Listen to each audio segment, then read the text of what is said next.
Excavation is the act of process of digging है, मतलब specially when we something specific is being remove from the ground, मतलब trench का collapse करना, मतलब जो मिट्टी है वो दब जाना, केविन उसको बोलते हैं। मतलब होता है कि एक होता है स्लोपिंग, मतलब हम चीजों को स्लोप में कर देते हैं, मतलब हम जो साइड से वॉल हो गया ना उसको स्लोप बना देते हैं ताकि वो सिरके नहीं नीचे। आता है शील्डिंग।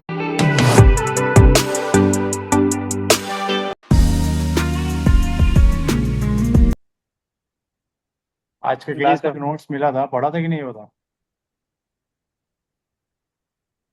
जी सर। जी सर। थोड़ा सर। देखो आज का जो टॉपिक है वो भी मतलब कुछ इंपॉर्टेंट टॉपिक्स में से होता है, हर टॉपिक्स में से कुछ कुछ चीजें वैसे इंपॉर्टेंट, जैसे फायर का आपको पढ़ता है, हाइट के बारे में कुछ चीजें बताई थी। तो जो जो मेन टॉपिक पढ़ाते जा रहे हैं वो इंपॉर्टेंट चीजें है। एक्सकवेशन जो है ये सब कंडीशंस है जो कि आपको साइट पे फेस करने मिलेगी, ये टॉपिक भी इंपॉर्टेंट है, ठीक है। तो मैं स्क्रीन शेयर करता हूँ, फिर आप क्लासेस को स्टार्ट करता हूँ। ओके,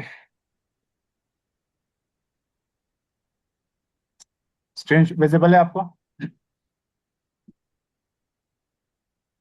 जी सर। Yes sir. जी सर।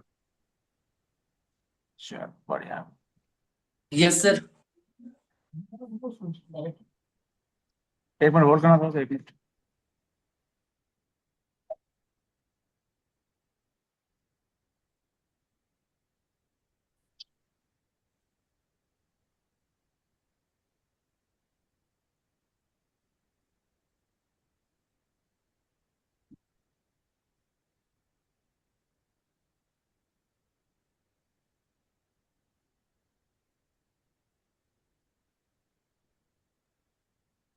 ठीक है, ऑडियो ऑडिबल है सबको?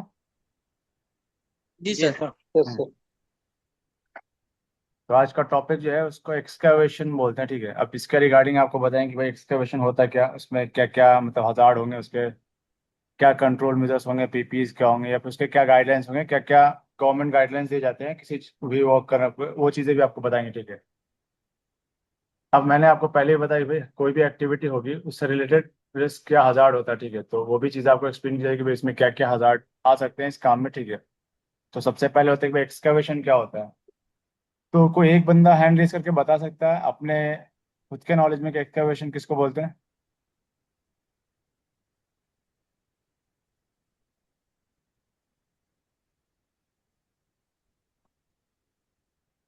आइडिया है किसको एक्सकैवेशन किसको बोलते हैं? Yes sir. क्या हो सकता है बताओ? हैंड रेज करो, बताओ, तो फिर क्या है ना, बाकी लोग आपके वॉइस को मतलब कट नहीं सर करेंगे, समझ इसमें गए? हैंड रेस वाला ऑप्शन दे ही नहीं रहे इसमें। हो नहीं रहा है क्या? पता नहीं, शो तो नहीं करेगा आपने हैंड रेज के इधर। हैंड रेस नहीं किया था सर। चलो ठीक है अरमान, आप ही बोलो, कोई दिक्कत नहीं। ठीक है, आप ही बोलना चाह रहे, बाकी लोग तो बोलने से आ रहा है, ठीक है बताओ।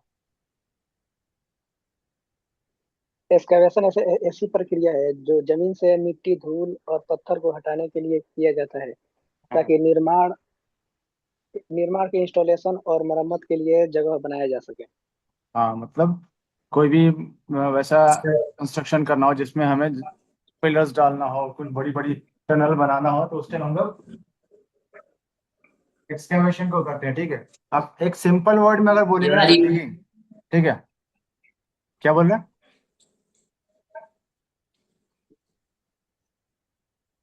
हाँ, अगर एक्सकैवेशन को एक सिंपल वर्ड में बोलेंगे डिगिंग, मतलब गड्ढा खुदाई करना।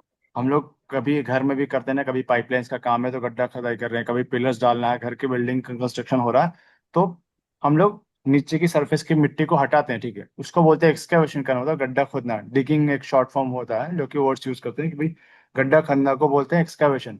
अब नॉर्मल जो 1 फीट 2 फीट का गड्ढा खनते हैं उसको एक्सकैवेशन में कंसिडर नहीं करेंगे, उसके आगे की चीजें आपको बताएंगे, ठीक है। अब एक अगर आप डेफिनेशन में आओगे कि हमने आपको बताया कि भाई हर चीज में हम लोग को डेफिनेशन बताना होता है कि भाई इसको आप एक्सप्लेन कैसे करोगे, ठीक है। तो excavation is the act of process of digging है, मतलब specially when we something specific is being remove from the ground, मतलब कोई भी स्पेसिफिक जगह पे से कुछ चीजों को अगर रिमूव कर रहे हैं, डिगिंग कर रहे हैं, गड्ढा खन रहे हैं, उसको बोलते हैं एक्सकैवेशन, ठीक है। अब ये कहाँ पे यूज होता है? तो ये कंस्ट्रक्शन हो गया, यूटिलिटी इंस्टॉलेशन, मतलब इनसाइड पाइपलाइंस वगैरह डल रहे हैं, अभी मेंटेनेंस का काम हो रहा, उस टाइम इसका जरूरत पड़ता है हमें एक्सकैवेशन का।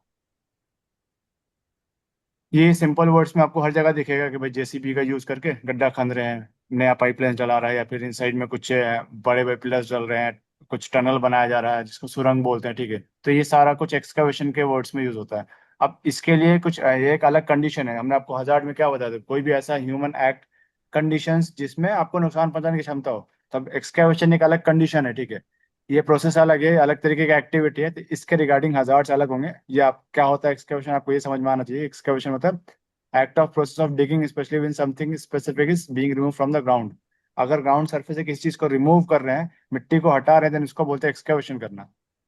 ये कंस्ट्रक्शन के एरिया में यूटिलिटी इंस्टॉलेशन मतलब अंडरलाइन पाइपलाइंस या फिर मतलब केबल्स वगैरह भी डालता है। अभी देखा होगा आपने, नॉर्मली सारे कुछ मतलब अंडरग्राउंड कर देगा, केबल्स वगैरह भी इनसाइड अंडरग्राउंड जाता है, ठीक है। आपको जितना भी सीवेज वगैरह सब अंडरग्राउंड कर देगा, तो ये सब एक्सकावेशन करके ही बनाया जाता है। तो इस प्रोसेस में एक्सकावेशन को यूज किया जाता है। तो ये सब कहाँ कहाँ पे यूज होता है, आपको कंस्ट्रक्शन में, यूटिलिटी इंस्टॉलेशन में या मेंटेनेंस के काम में एक्सकावेशन का काम पड़ता है। तो एक्सकावेशन का जो डेफिनेशन मैंने आपको बताया, इसमें किसी को कोई डाउट, ये बताओ। No sir. नहीं सर। क्योंकि ये नो सिंपल सर। है मेरे में से, ठीक है। गड्ढा खुदाई जिसको बोलते हैं specially act of digging something from the earth surface और ग्राउंड लेवल, उसको बोलते हैं एक्सकेवेशन करना। चीजों को, मिट्टी को रिमूव करके निकालना अर्थ सरफेस से, ठीक है। ये वर्ड याद रहेगा ना, डिगिंग जो वर्ड लिखा हमने। जी सर। डेफिनेशन क्लियर है, इसमें किसी को कोई डाउट? No sir. प्लस हमने आपको जो पीडीएफ प्रोवाइड नहीं किया सर। ना, जो नोट्स वाले पीडीएफ देते, उसमें हमने दो तीन डेफिनेशंस लिखे होंगे, ठीक है। आपको, आप एक बार चेक करना, उसमें डेफिनेशंस स्पेशली दो तीन एक्स्ट्रा डेफिनेशंस देते हैं, ताकि आपको जो इजी लगे आप उसको यूज करो, सारा सही है, ठीक है। तो आप जब नोट्स पढ़ोगे ना, अगर आपने पढ़ा होगा तो वेल एंड गुड है, अगर नहीं भी पढ़ा होगा तो इसके बाद, क्लासेस के बाद पढ़ना। तो उसमें हमने कुछ छोटे वर्ड्स में भी नोट्स लिखे हैं कि act of digging is called excavation, चीज गड्ढा खनना को एक्सकैवेशन बोलते हैं, बस सिंपल वर्ड्स में भी, ज्यादा लेंदी करने की नीड नहीं है उसमें। इसलिए हमने तीन चार टाइप के आपको डेफिनेशन दिए, जो आपको सुटेबल लगता है आप उसको याद रखो, ठीक है। तो आगे बढ़ा जाए। ओके। जी सर। जी सर। हम्म। अब आता है भाई कि क्या क्या खतरा क्या है, मतलब एक्सकैवेशन कर रहे हैं, गड्ढा खुदाई हो रहा है, ठीक है। अब इसमें क्या क्या खतरा हो सकता है, हजार्ड क्या है इसके रिगार्डिंग, क्योंकि ये चीजें आती है आपको इंटरव्यू वगैरह भी हो गया, कहीं भी जाएंगे तो पूछते हैं भाई एक्सकैवेशन किसको बोलते हैं और क्या क्या हजार्ड हो सकता है एक्सकैवेशन के अंदर। तो सबसे पहले आता है भाई केबिन या ट्रेंच का कोलैप्स करना, मतलब जो मिट्टी है वो दब जाना। केबिन उसको बोलते हैं, मतलब अगर साइड की मिट्टी सिर के पूरा एरिया बंद हो गया। आप अगर गड्ढा खन रहे, गड्ढा खनते खनते नीचे गए कि भाई और गड्ढा खनना है, और ऊपर से सरफेस बंद हो गया, मिट्टी सिरके और पूरा बंद हो गया, इसको बोलते हैं केविन होना। मतलब मिट्टी ऊपर से ऐसा गिरा कि बंदा नीचे दब गया, कोलैप्स कर जाना वहां पे कि मिट्टी पूरी ढह गई। क्योंकि हो सकता था मिट्टी सॉफ्ट था, भीगा हुआ होगा, बारिश हुआ, पूरा मिट्टी नीचे धंस गया। अब जो बंदा अगर अंदर काम कर रहा था या फिर आपका कुछ टूल्स था, कोई भी मशीनरी थी, सब दब गया अंदर। इसको बोलते हैं केविन या फिर कोलैप्स होना, ठीक है। ट्रेंच का कोलैप्स होना या फिर केविन्स बोलते हैं, ठीक है। उसके बाद आता है फॉल इनटू एक्सकैवेशन, मतलब बंदा कोई हो सकता है एक्सकैवेशन जो गड्ढा खदा उसमें गिर गया कोई। आप ऊपर खड़े हुए थे, आपका पैर फिसला और एक्सकैवेशन का जो गड्ढा खदा था हमने, 5 फीट 10 फीट 20 फीट जितना भी गड्ढा खदा उसके अंदर कोई नीचे जाके गिर गया। अब अगर कोई भी गिरेगा ऊपर से तो फॉल हजार्ड हो गया। कितने को हो सकता है बड़ी इंजरी हो सकती है उसको, हाथ टूट गया, पैर टूट गया, स्क्रैचेस आए, कुछ भी हो सकता है, वो फर्दर आगे देखा जाएगा। उसके बाद आता है भाई हजार्डस एटमोसफेयर। अब हजार्डस एटमोसफेयर में क्या होता है कि आप जैसे जैसे गड्ढा खनते हो ना, तो अंदर का टेम्परेचर बढ़ जाता है। ये आपने महसूस किया होगा कि नॉर्मली अगर हम क्या करते हैं, अगर किसी भी अंडरग्राउंड एरिया में जाते हैं तो वहाँ पे गर्मी ज्यादा लगती है, क्योंकि अर्थ सरफेस का टेम्परेचर रहता है, प्लस वहाँ पे हवा का बहाव कम हो जाता है। तो वो जो एटमोसफेयर वातावरण है वो भी हजार्डस हो गया। अब आता है फोर्थ है फॉलिंग लोड्स और टूल्स, मतलब आप जो भी चीजें उठा रहे हो, मिट्टी खन रहे हो सकता है उस टाइम वो मिट्टी वापस नीचे गिर जाए। जो आप टूल्स बाहर यूज कर रहे हो, जैसे हमने मशीन वगैरह यूज कर रहे हैं, हो सकता है क्रेन वगैरह भी नीचे गिरे गड्ढे में। तो ये चीजें भी खतरा है एक्सकैवेशन में। अब आता है यूटिलिटी स्ट्राइक, मतलब इन साइड में हमने आपको पावर केबल्स होते हैं, गैस लाइन्स होते हैं, वाटर लाइन होते हैं, वो भी आपके कांटेक्ट में आता है। जब आप गड्ढा खनते हैं, आपने बहुत बार देखा होगा कि गड्ढा खनते टाइम क्या किया भाई, सीवर लाइन के पाइप को डैमेज कर दिया। ये सुना होगा कभी कि ठीक है गड्ढा खनन हो रहा था, वहां पे से पाइपलाइन गया हुआ था, टनल का पाइप था, किसी भी चीज का गैस लाइन का पाइप था, उसको डैमेज कर दिया, क्योंकि उन्होंने वहां पे का जो मैपिंग वगैरह किया था उन्होंने उसको चेक नहीं किया था, डायरेक्ट स्टार्ट कर दिया और उसके वजह से डैमेज हो गया चीजें। अब हो सकता है वो गैस कैसा था, हजार्डस था, गैस जहरीली गैस थी, उसके कांटेक्ट में लोग आ गए तो उसमें से लोगों को नुकसान पहुंच सकता है। तो ये सब हजार्ड है जो कि आपको एक्सकैवेशन में मिलेगा। अब वन टू वन आप बताओ किसी को, ये हमने 5 पॉइंट्स आपको एक्सप्लेन किए हजार्ड्स में कि एक्सकैवेशन में क्या क्या हजार्ड हो सकता है। इसमें किसी को doubt? No sir. No sir. नहीं सर। क्लियर है? क्लियर है यस सर। जी सर सर। जी सर। बढ़िया।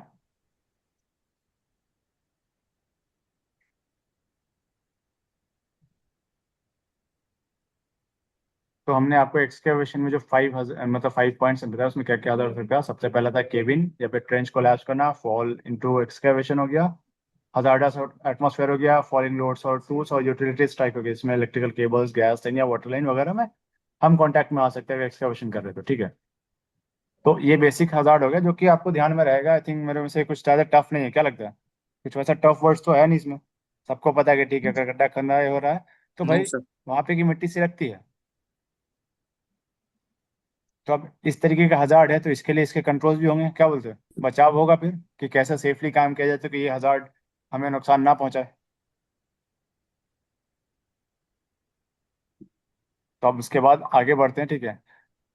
अब इसमें आता है कि भाई गवर्नमेंट की तरफ से, ठीक है, ऑक्यूपेशनल हेल्थ एंड सेफ्टी का कुछ अलग से गाइडलाइंस दिए गए हैं, ठीक है। जिसमें गवर्नमेंट ने कुछ मतलब स्टैंडर्ड सेट किए गए कि भाई अगर कोई भी गड्ढा जो है वो 5 फीट से ज्यादा का है तो उसके लिए हमको प्रोटेक्टिव सिस्टम्स यूज करने पड़ेंगे, जो कि हम आगे आपको एक्सप्लेन करेंगे कि 5 फीट से अगर ज्यादा का डीप हो जाता है, ठीक है, तो उस टाइम हम क्या क्या सेफ्टी फॉलो अलग से करते हैं, ठीक है।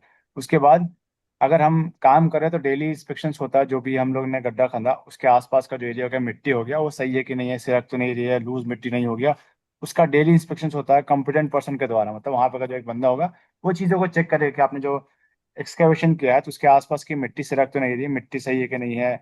अगर कुछ प्रॉब्लम है तो उसके लिए कंट्रोल यूज किया जाएगा। प्लस आता है कि भाई एक्सेस से eagerness every 25 feet in trench, मतलब अगर 4 फीट से ज्यादा गड्ढा और लंबा 25 फीट से ज्यादा है तो हर एक 25 फीट के बाद वहां से बाहर निकलने का एक एक्सेस होना चाहिए। मतलब अगर कोई बंदा बाई चांस नीचे गिर गया तो बाहर निकलने के लिए वहां पे आपको एक्सेस बनाना पड़ेगा। मतलब 4 फीट से ज्यादा अगर डेप्थ है उसकी और 25 फीट से ज्यादा चौड़ा है तो हर 25 फीट पे एक आपको चढ़ने के लिए कुछ बनाना पड़ेगा, ताकि अगर कोई बंदा नीचे है तो वहां से वो निकल सके।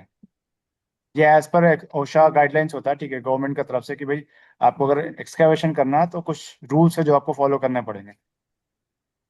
अब इसमें आता है कि भाई क्या क्या सेफ्टी पीपीज पहनेंगे, मतलब पर्सनल प्रोटेक्टिव इक्विपमेंट्स क्या क्या यूज करेंगे अगर एक्सकेवेशन में काम करना है तो, ठीक है। एक्सकेवेशन अगर कर रहे हैं तो सबसे पहले होता है भाई हार्ड हैट, मतलब जो सेफ्टी हेलमेट होता है, ठीक है, क्योंकि हो सकता है नीचे गड्ढा में खंद रहे हैं हम, नीचे काम कर, ऊपर से कोई मटेरियल नीचे गिर गया, हो सकता है कोई स्टोन गिर गया, मिट्टी का गिर गया, तो अगर हमारे सर पे हेलमेट रहेगा तो हमारा सर बचेगा। अब आता है सेफ्टी शूज, ठीक है ना, या फिर उसको फूड प्रोटेक्शन। नॉर्मली हमने बोला आपको अलग अलग टाइप्स के प्रोटेक्शन आते हैं, इसमें फूड प्रोटेक्शन, हेड प्रोटेक्शन होता है, तो आपको सेफ्टी शूज यूज करते हैं, ठीक है। अब आता है स्टील टो बूट बोलते हैं, ठीक है। आप जब नॉर्मल जो जूता आपका होता है ना उसमें आगे का जो पार्ट होता है उसमें कुछ चीजें लगी नहीं होती, ठीक है, मतलब नॉर्मल शूज होता है, लेकिन आप जब सेफ्टी शूज देखेंगे उसमें आगे ना मेटल का एक पार्ट होता है जिसको बोलते हैं स्टील टो या फिर फाइबर टो। दो तरीके का शूज आता है, एक स्टील टो होता है, एक फाइबर टो होता है। तो आपके शूज के आगे का जो पार्ट है उसमें मेटल लगाया जाता है कि अगर कोई चीज अगर आपका इस पे गिर गया, ठीक है, मान लिया शूज के ऊपर, तो आपका शूज डैमेज नहीं होगा, उससे आपका जो उंगलियां हैं, फिंगर है वो दबने से बचेगी। हाई विजिबिलिटी क्लॉथिंग मैंने आपको पहले ही बताया था, हम लोग या तो रिफ्लेक्टिव जैकेट यूज कर सकते हैं या फिर हम जो वैसा यूनिफॉर्म यूज करते हैं जिसको कवरऑल बोलते हैं, उसमें रिफ्लेक्टर्स लगे होते हैं, ताकि अगर आप ज्यादा डीप जाओ तो बाहर से लोगों को दिखे कि अंदर कोई बंदा है, अगर डार्कनेस होने के बाद भी। अब आता है ग्लव्स, तो नॉर्मली हम लोग शार्प एजेस से प्रोटेक्ट करने के लिए कट रेजिस्टेंस ग्लव्स पहनते हैं, मतलब वैसा ग्लव्स जिसमें इजिली कट नहीं लगे, उसमें नाइट्रिल की कोटिंग की जाती है। अब होता है रिस्पायरेटर्स, मतलब जो हम फेस में मतलब क्या बोल सकते हैं, ब्रीदिंग एपरेटस यूज कर सकते हैं अगर एटमोसफेयर खराब हो जाता है, तब अंदर कोई गैसेस वगैरह निकल गया, कुछ वैसी चीजें निकल गए, तो उस टाइम क्या करेंगे, वो रिस्पायरेटर्स को यूज करना पड़ेगा। तो ये कुछ बेसिक पीपीज है जो कि हमको अगर एक्सकेवेशन में काम करना है तो यूज करना पड़ेगा। अभी पीपीज में कुछ डाउट किसी को? No sir. No sir. Basic चीज है, नॉर्मल है, आपको सबको पता है, हेलमेट हम हमेशा यूज करना है। हाँ बोलो अभी। सर बोल रहे हैं ओटा स्टैंडर्ड जो बताया, एक बार फिर से रिपीट कीजिए हाँ थोड़ा। कोई दिक्कत नहीं, ठीक है। देखो एज पर ओशा गाइडलाइंस ना, ठीक है, गवर्नमेंट की तरफ से कुछ चीजें दी गई है कि अगर एक्सकवेशन में काम करना है उसके क्या क्या सेफ्टी होंगे, ठीक है। तो अगर आपको कोई भी गड्ढा है अगर 5 फीट से ज्यादा नीचे चला गया, मतलब डेप्थ ज्यादा हो गया, अगर 3 3 4 4 फीट है तो ठीक है, अगर 5 फीट से ज्यादा हो गया गवर्नमेंट के अकॉर्डिंग, अगर 5 फीट से ज्यादा डेप्थ हो गया, गहराई हो गई, तो उस टाइम प्रोटेक्टिव सिस्टम्स यूज करने पड़ेंगे।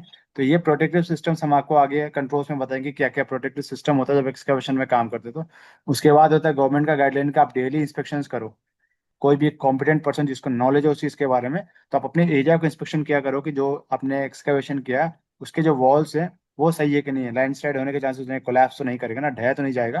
तो उसके लिए आपको ध्यान रखना पड़ेगा। इसमें ये जो एक्सकेवेशन में जो आपको मैंने बताया ना कि भाई कोलैप्स हो जाता है चीजें या फिर केविन हो जाता है, उसको प्रोटेक्ट करने के लिए प्रोटेक्टिव सिस्टम्स आगे हम आपको एक्सप्लेन करेंगे। प्लस गवर्नमेंट रूल्स में एक चीज और है कि अगर आप एक्सकेवेशन कर रहे हो, मतलब आपने गड्ढा खंदा, अगर वो 4 फीट से ज्यादा गहरा है और 25 फीट से ज्यादा लंबा है, तो हर एक 25 फीट पे आपको एक एक्सेस देना पड़ेगा बाहर आने के लिए बंदे को। अगर कोई नीचे काम कर रहा है तो 25 फीट के बाद एक आपको इंटरवल के बाद एक एक्सेस होना चाहिए कि बंदा ऊपर चढ़ के बाहर निकल सके। ये एज पर ओशा गाइडलाइंस है गवर्नमेंट की तरफ से। ठीक है, क्लियर है? जी सर, क्लियर है। ठीक है, चलिए।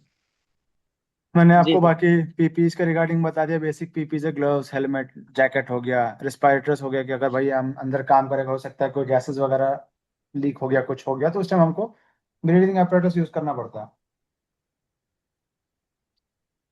अब आते हैं कंट्रोल मेजर्स, मतलब काम करने से पहले हमको क्या क्या कर। देखो, 2-3 तरह का कंट्रोल मेजर्स होता है। एक होता है बिफोर वर्क, एक होता है ड्यूरिंग वर्क, एक होता है आफ्टर वर्क। कि काम करने से पहले जिसको बिफोर बोलते हैं, ड्यूरिंग मतलब एट द टाइम काम करने वक्त क्या क्या आपको बचाव यूज करने, कंट्रोल यूज करना। और एक होता है आफ्टर वर्क, मतलब काम कंप्लीट कर लिया उसके बाद क्या क्या करना होता है। तो अब बिफोर वर्क में आता है, सबसे पहले चीज होती है कि भाई आपको आइडेंटिफाई करना पड़ेगा यूटिलिटीज। मतलब आप जो एक्सकवेशन करने वाले हो वहाँ पे मिट्टी के अंदर जो आपका सरफेस है उसके नीचे तो कहीं से कोई पाइपलाइन तो नहीं गया हुआ ना, कोई वाटर लाइन हो गया, गैस लाइन हो गया, या फिर कोई केबल्स अंदर से। क्या आपने देखा होगा रोड पे भी आपको दिखेगा कि केबल अंडरग्राउंड लाइंस करते हैं, ठीक है। बहुत बार केबल को जमीन के नीचे से पार किया जाता है, ठीक है। तो आपके पास वो डायग्राम होना चाहिए जहाँ पे आप एक्सकवेशन करने वाले, कि यहाँ पर नीचे से कभी कोई पाइपलाइन तो नहीं गया ना। अगर हो सकता है गैस लाइन गया हुआ, हमने उसको डैमेज कर दिया। आप अगर गुजरात वगैरह में जाओगे ना, तो वहाँ पे पाइपलाइंस बिछी हुई है इसके लिए, पीएनजी का, मतलब जो गैस के लिए जो घर में जो स्टोव क्या बोल सकते हैं, सॉरी, इसके लिए खाना बनाने के लिए जो गैसेस यूज होते हैं उसके पाइपलाइंस अंदर डले हुए हैं, ठीक है। तो एलपीजी अगर सर। आप, हाँ, ये गुजरात में और कुछ कुछ स्टेट्स में है, ठीक है। बिहार में तो नहीं है अभी, ठीक है, बिहार में भी वर्क चल रहा है इसके दिल्ली में अकॉर्डिंग। हाँ, भी है बिहार सर। में भी है सर, बिहार बिहार भी आ बिहार में। चुका है सर। हाँ, नालंदा में तो नहीं है, पटना में हो सकता है, आई एम नॉट श्योर। कहाँ पर है भाई? नालंदा में नहीं सर, शेखपुरा शेखपुरा शेखपुरा। शेखपुरा में है? क्योंकि कुछ कुछ जगह पे जी बिहार में अभी शेखपुरा में स्टार्ट हुआ जहां तक हमें खाना भी पता बन चला है। रहा है। ये गैस एनुअल चीज है, तो ये सब अंडरग्राउंड होता है ना आबिद। जी, बाकी बंगाल झारखंड ये सब में तो कब का स्टार्ट हो चुका सर, बंगाल गुजरात झारखंड। में तो हमने हम देखा, जहाँ ठीक है, काम करते थे वहाँ इसी का काम होता था ना, गैस पाइपलाइन का सर। अच्छा अच्छा। तो अभी मान जी लिया आपके घर के पास भाई गैस लाइन गया हुआ, ठीक है, आपके घर में आया हुआ, आपको गड्ढा खनना है, आपने देखा नहीं है, आपने गड्ढा खन दिया, और जैसे आपने अगला फावड़ा मारा, अंदर का पाइपलाइन फट गया, तब तो नुकसान हो जाएगा, समझ रहे हो? अगर गैस लीकेज शुरू हुआ, कहीं पे कोई स्पार्क रहता तो पूरा ब्लास्ट हो जाएगा। जी तो इसको बोलते हैं भाई आइडेंटिफाई जी अंडरग्राउंड सर। यूटिलिटीज। मतलब इन साइड कोई भी स्ट्रक्चर्स बनाए गए हैं, कोई पाइपलाइन गया है, कोई भी केबल गया है, वाटर लाइन गया है, गैस लाइन गया है, तो हमको उसको आइडेंटिफाई पहले करना पड़ेगा काम करने से पहले, ताकि हम वो उस एक्सीडेंट को होने से बचा सकें। समझ रहे हो? जी सर। अब आता है कुछ प्रोटेक्टिव सिस्टम। मैंने आपको बताया कि ओशा में भी दिया हुआ था कि आपको अगर 5 फीट से ज्यादा का गड्ढा हो गया, एक्सकवेशन हो गया, तो आपको कुछ प्रोटेक्टिव सिस्टम यूज करने पड़ेंगे, जिसको बोलते हैं स्लोपिंग, शोरिंग, शील्डिंग और एक बेंचिंग होता है, ठीक है। आगे आगे आपको मैं ये चारों चीजें एक्सप्लेन करूंगा। स्लोपिंग किसको बोलते हैं, ठीक है, शोरिंग किसको बोलते हैं, शील्डिंग किसको बोलते हैं, और एक वर्ड है, इसको बोलते हैं बेंचिंग, ठीक है। तो ये 4 प्रोटेक्टिव सिस्टम जो एक्सकवेशन यूज करते हैं, ये चीजें भी आपको आगे पूछी जाती है, हमेशा आपको ये चीजें ध्यान रखनी पड़ेगी। वो भी आपको मैं आगे एक्सप्लेन कर दूंगा। अब इसमें आता है एक चीज और भाई, सॉइल की स्टेबिलिटी चेक करते हैं। मतलब सॉइल वहां पे कैसा है, ज्यादा मतलब सॉफ्ट तो नहीं है ना। हार्ड सरफेस रहेगा तो एक्सकैवेशन करने में इजी पड़ेगा। अगर ज्यादा सॉफ्ट सॉइल है, हमने गड्ढा खंदा और बगल बगल की मिट्टी सरक गई नीचे क्योंकि बहुत सॉफ्ट था, तो हमें वहां पर मिट्टी भी चेक करनी पड़ेगी। वो जो सॉइल है जहाँ पे हम एक्सकैवेशन करने वाले हैं वो कैसा है, सॉइल का टाइप कैसा, स्टेबल है कि नहीं है, एकदम सॉफ्ट तो नहीं है, वो चीजें चेक करनी पड़ेगी, ठीक है। प्लस हम इंश्योर करेंगे कि हमारे पास जो भी बंदा है काम करने वाला, वो ट्रेंड होना चाहिए, उसको नॉलेज होना चाहिए कि भाई एक्सकेवेशन में काम कैसे करना है, कैसे एक्सकेवेशन किया जाएगा, क्या क्या टूल्स पीपीज का यूज करना है, कितना एक्सकेवेशन होने के बाद हमको उसको ध्यान रखना पड़ेगा, ठीक है। अब एक चीज आता है, जैसे हमने आपको कन्फाइंड स्पेस के बारे में बताया था ना शाहरुख, कन्फाइंड स्पेस क्या होता है? Yes sir. अब आता है कि भाई, जी सर। हम्म, अब एक टर्म ऐसा आता है ना, एक ऐसा कंडीशन आएगा कि भाई एक्सकेवेशन को भी हमको कन्फाइंड स्पेस में कंसिडर करना पड़ेगा, ठीक है। जब हम 6 फीट मतलब अप्रोक्स क्या बोल सकते 2 मीटर मतलब, हाँ 2 मीटर बोलते हैं कि भाई अगर 2 मीटर से ज्यादा हमने गड्ढा मतलब कर दिया, एक्सकेवेशन कर दिया, डीप चले गए, तो उस टाइम वो चीजों को हम कंसिडर करते हैं कन्फाइंड स्पेस में। समझ रहे हो? Okay sir. जी सर। कुछ जगह आपको 1.5 मीटर भी कुछ लोग बोलते हैं, ठीक है 5 फीट 6 फीट से नीचे चले गए मतलब अप्रोक्स 2 मीटर के आसपास अगर नीचे चले गए हम एक्सकवेशन करते हुए, देन उसके बाद हमको कन्फाइंड स्पेस के जो कंट्रोल मेजर्स है उसको भी कंसिडर करना पड़ेगा, वो चीज़ें चेक करनी पड़ेगी, गैस टेस्ट करना पड़ेगा, ऑक्सीजन लेवल कम हो जाता है वहां पर, ठीक है, तो हमको ऑक्सीजन लेवल भी चेक करना पड़ेगा। क्योंकि जब भी हम एक्सकवेशन करते हैं तो नीचे जाने के बाद वहां पे का टेम्परेचर बढ़ जाता है, ठीक है, क्योंकि हर सरफेस का टेम्परेचर डाउन होते होते ना नीचे बढ़ता है। तो इस वजह से क्या होता है कि ऑक्सीजन लेवल की कमी हो सकती है वहां पर, तो हमको कन्फाइंड स्पेस कंसिडर करना पड़ता है। ये हम लोग इंटरव्यू में पूछते हैं, एग्जाम्स में भी आते हैं कि भाई कन्फाइंड स्पेस एक्सकवेशन को कब कंसिडर करते हो, तो बिलो 2 मीटर जब एक्सकवेशन हो जाता है तो उसको कन्फाइंड स्पेस में कंसिडर किया जाता है, ठीक है। जी सर। जी सर। इसमें कोई डाउट? बोलो Shahir. No no sir. Sir. हाँ, बोल रहा हूँ सर कि एक्सकवेशन एक्सकवेशन का सर परमिट 1.2 मीटर से लेते हैं ना। देखो नॉर्मली एक्सकवेशन, अभी देखो आपको अगर एक्सकवेशन करना है तो ठीक है, आप क्या बोल सकते हैं नॉर्मली, किस आप एक्सकवेशन किस चीज को कंसिडर करोगे ये बताओ, कितना मीटर के बाद? 1.2 मीटर सर शायद। आपको एक्सकवेशन तभी कंसिडर करेंगे जब आप ज्यादा गड्ढा खनोगे, ठीक है, छोटे से चीजों को एक्सकवेशन कंसिडर नहीं करते, समझ रहे हो ना? अगर 1 फीट 2 फीट का गड्ढा खनना तो उसका एक्सकवेशन में ही आएगा ना, Yes. समझ रहे हो? सर आपने 5 फीट का बोला था ना। वो 5 फीट, देखो हमने क्या बोला है ना, 5 फीट मतलब कि अगर 5 फीट से ज्यादा होगा तो प्रोटेक्टिव सिस्टम यूज करने पड़ेंगे, समझ रहे हो? ओशा गाइडलाइन में तो क्या था कि अगर 5 फीट से ज्यादा ओके। आपने गड्ढा खन दिया, समझ गए, तो आपको वो कुछ अलग से जो कंट्रोल मेजर्स जी। है, ये प्रोटेक्टिव सिस्टम दिख रहा है आपको, ये तीन, ये उस ओशा गाइडलाइन में ये जी लिखे सर। थे कि अगर 5 फीट से ज्यादा आपका एक्सकवेशन हो गया तो आपको ये प्रोटेक्टिव सिस्टम यूज करने पड़ेंगे, समझ रहे हो? ये तीन ओके। जो है, ये सिस्टम्स, ये कंट्रोल मेजर्स आपको यूज करने पड़ेंगे अगर आपका एक्सकवेशन 5 फीट से ज्यादा हो गया। हम्म। ये जो शाहिर बोल रहा है वो डिफरेंट चीज है, आप जो पूछो वो डिफरेंट चीज है, समझ रहे हो? और सर शाहिर क्या पूछ रहे हैं सर शाहिर बोल रहा है कि सर उसके लिए जो हम लोग क्या बोल सकते हैं, मतलब परमिट जब लेते हैं कि हम 1.2 मीटर से ज्यादा का अगर गड्ढा खन रहे हैं, देन उसको हम एक्सकवेशन की परमिट लेंगे, मतलब समझ रहे हो? Okay sir.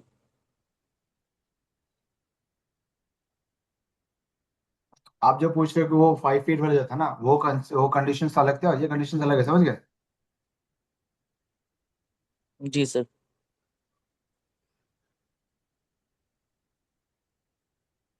आगे मैं आपको जो प्रोटेक्टिव सिस्टम्स है ना, जो कि गाइडलाइंस में लिखे हुए हैं कि भाई क्या क्या आपको चीजें यूज करनी पड़ेगी, वो भी मैं आपको बता दूं, ठीक है।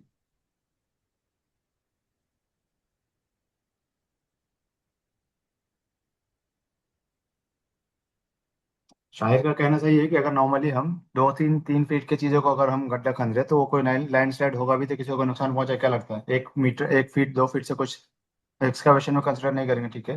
अगर हम ज्यादा 4 फीट 3 फीट से जब गड्ढा ज्यादा नीचे गया, उसकी परमिट लगेगी हमें, प्लस अगर 5 फीट से ज्यादा गया, ठीक है, तो फिर हम उसको क्या करेंगे, ओशा का जो गाइडलाइंस है उसके कंट्रोल में यूज करेंगे। अब 5 फीट 6 फीट मतलब अप्रॉक्स 2 मीटर से नीचे चले गए हम, ठीक है, अप्रॉक्स 2 मीटर में तो 7 फीट समथिंग कुछ आता है, ठीक है, तो उसके अगर नीचे गए हम, देन हमको क्या करना पड़ेगा, हमको जो उसको कन्फाइंड स्पेस में कंसिडर करना पड़ेगा। अब कन्फाइंड स्पेस में कंसिडर करने के लिए उसके क्या क्या कंट्रोल्स होते हैं, शायद बता सकते हैं थोड़ा? अगर हमारे एक्सकवेशन कन्फाइंड स्पेस में कंसिडर होगा तो क्या क्या कंट्रोल्स में लेने पड़ेंगे हमको, ये बताओ।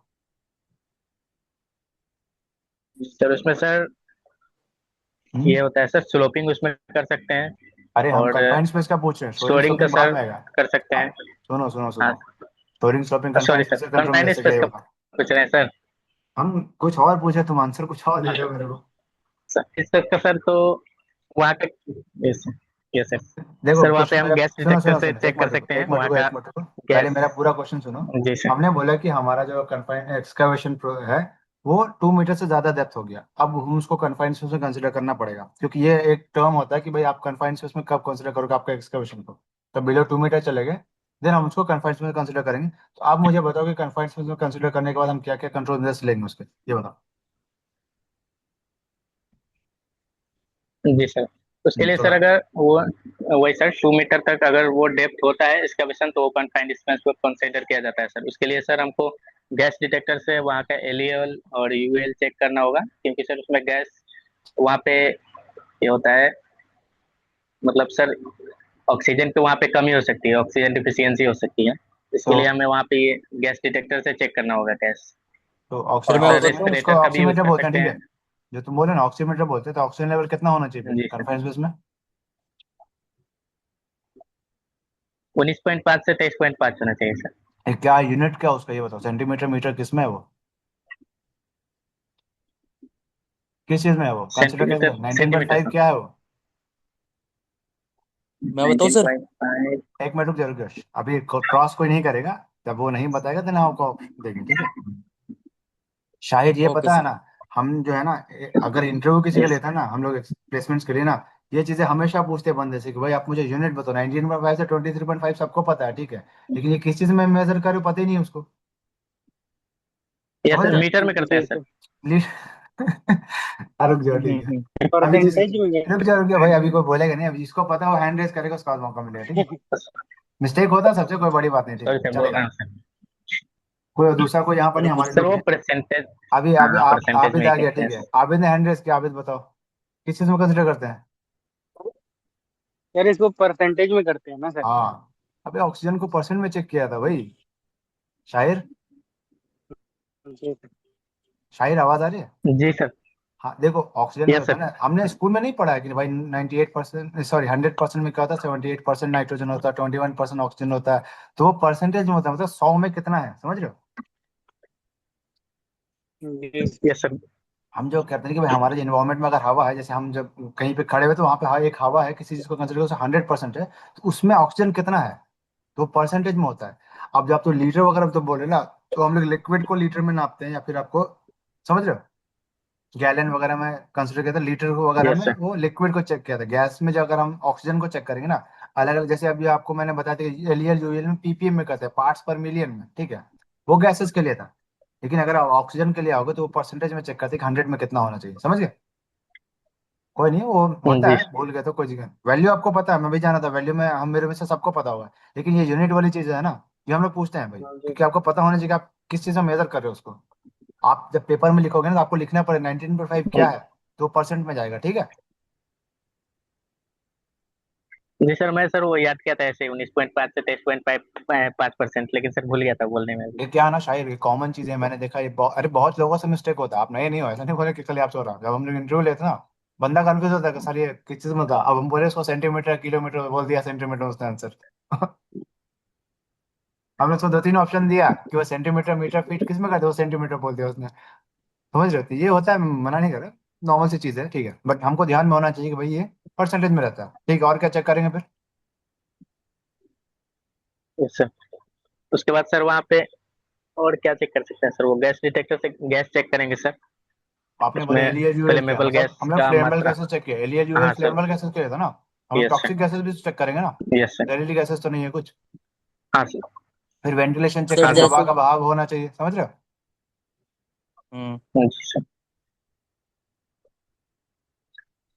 तो जो कुछ बेसिक जो कंट्रोल्स होंगे ना, जो हमको करना पड़ेगा, वो चीजें यूज करनी पड़ेगी अगर हमारा एक्सेलेरेशन बिलो 2 मीटर चला गया, ठीक है। Okay sir. Yes before sir. Before control measure समझ में आ गया सबको, फिर कोई डाउट इसमें, ये बताओ। No sir. No sir. Clear है भाई, सबको क्लियर होनी चाहिए, ठीक है ना, क्योंकि एक्सकवेशन इंपॉर्टेंट टॉपिक है, जी ठीक है। सर। शायर है, सफरोज है, ये सब साइड पे आप पूछ सकते हो उनसे कि कितना इंपॉर्टेंट टॉपिक है, ये जरूरत पड़ेगा आपको आगे, ठीक है। आगे बढ़े। जी सर। Yes sir. जी यस सर। तो सर। अब आता है, हमने आपको बोला था भाई प्रोटेक्टिव सिस्टम्स होते हैं कुछ, ठीक है, जो कि ओशा गाइडलाइंस में भी था कि अगर 5 फीट से नीचे चलेगा तो आपको कुछ प्रोटेक्टिव सिस्टम्स यूज करने पड़ेंगे, ठीक है।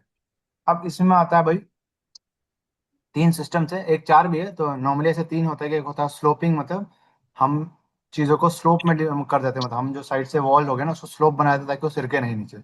आता है शील्डिंग, मतलब बॉक्स डाल देते हैं इन साइड में, ताकि अगर मिट्टी सिरकता भी है तो हमारा वर्कर प्रोटेक्ट रहेगा।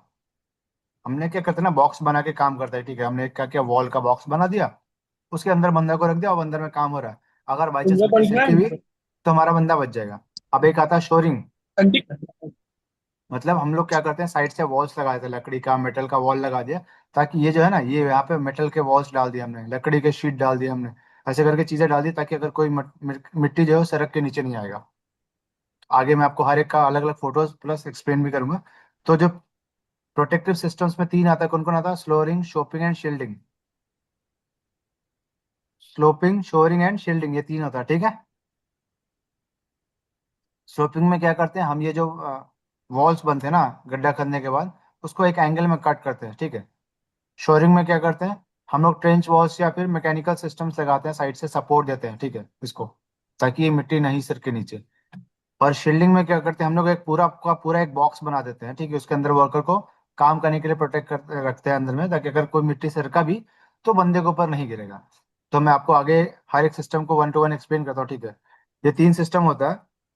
अब उसमें सबसे पहले आता है शोरिंग करना, मतलब हम क्या करते हैं, हमने गड्ढा को क्या किया भाई, एक्सकेवेशन कर दिया, मिट्टी निकाल दिया हमने। अब ये मिट्टी यहाँ पे अगर कोई बंदा खड़ा हुआ है तो हो सकता है उसके वजन से, प्रेशर से मिट्टी सिरक जाए नीचे। चांसेस है कि नहीं, क्या लगता है? जी सर। है सर चांस। जी सर, बिल्कुल हो सकता है। हम्म। हम लोग क्या करते हैं, टेम्पोररी सेटअप बनाते हैं। हम लोग क्या करेंगे, लकड़ी का जो बड़ा बड़ा क्या बोल सकते हैं, पट्टा टाइप का होता है, वो पार्ट्स को यूज करके सपोर्ट देते हैं साइड से मिट्टी को, ताकि मिट्टी सिरक के नीचे ना आए। अगर कोई बंदा यहाँ पे खड़ा हुआ भी है तो वो नीचे नहीं गिरेगा, मिट्टी सिरकेगी नहीं, क्योंकि हमने यहाँ से साइड से सपोर्ट दे दिया, समझ रहे हो, साइड से पूरा। जी ये सर। टेम्पोररी सेटअप होता है। ये अब क्या करता है, ये प्रिवेंट करता है सॉइल को नीचे गिरने से, कोलैप्स होने से, ठीक है। इसको बोलते हैं शोरिंग करना।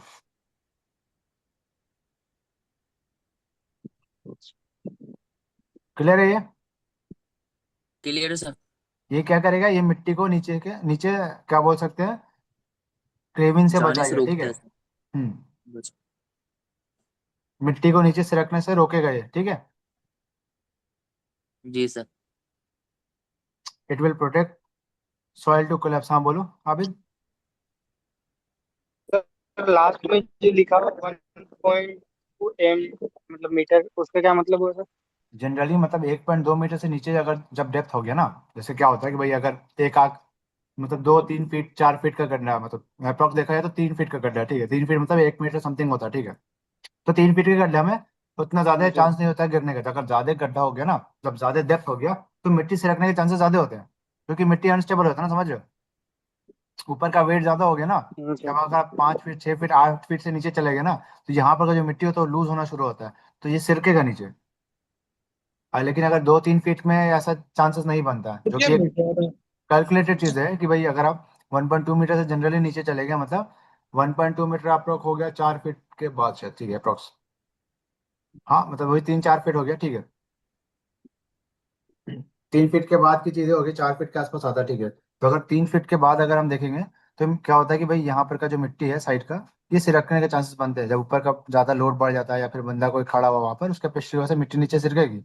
तो हम लोग क्या करते हैं, क्रिटिकल सपोर्ट सिस्टम लगाते हैं। मैंने आपको बताया क्रिटिकल सपोर्ट सिस्टम में क्या क्या था, shoring, sloping and shielding. Shielding. हाँ, तो ये क्या करेगा, एक सपोर्ट सिस्टम प्रोवाइड करेगा साइड से। जनरली क्या होता है कि भाई हमारा जो पार्सल आया था अनस्टेबल सॉइल मेरे। होता है, ठीक है, इसका आ रहा भाई वॉइस। 1.2 मीटर जनरली अगर नीचे चले जाते हैं ना, तो वहां पे का सॉइल जो है अनस्टेबल हो जाना बोला शुरू हो बोला नहीं जाता है आपको, साइड का।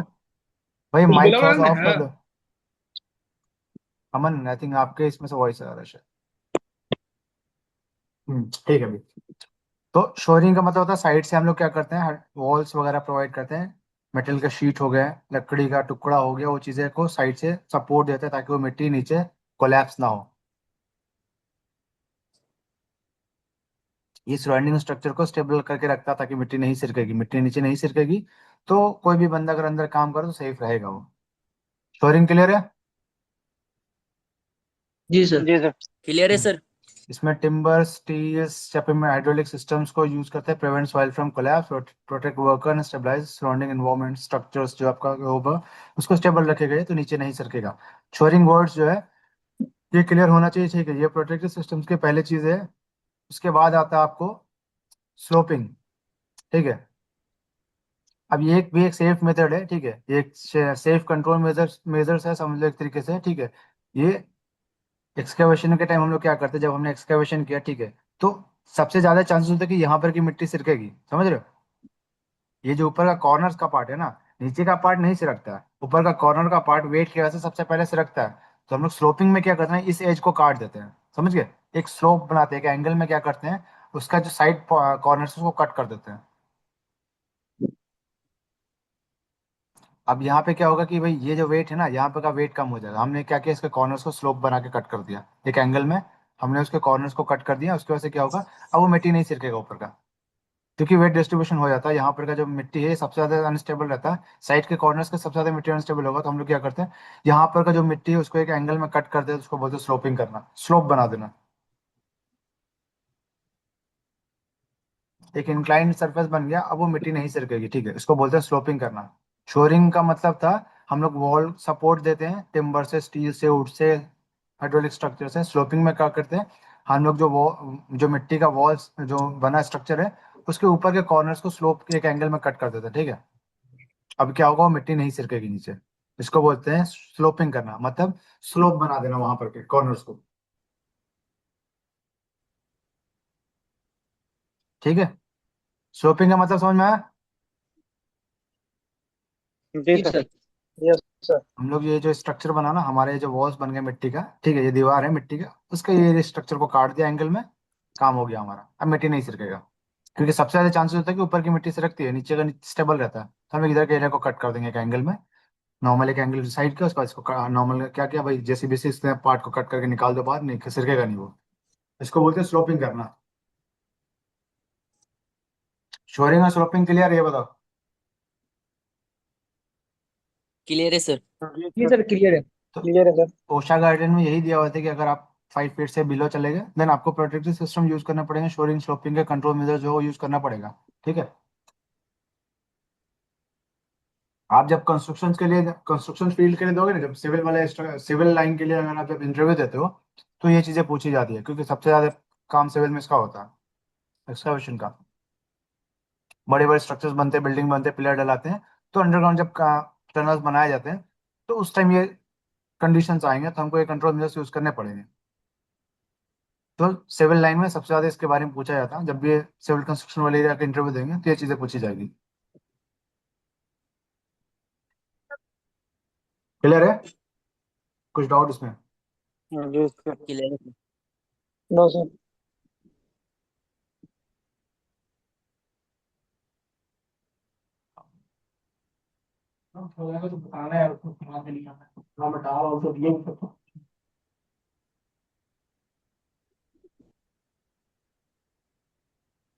एक मिनट रुको, क्लास का ये टाइमर ऑफ हो रहा है इसका। तो आपको ये दो सिस्टम क्लियर है अभी? जी सर।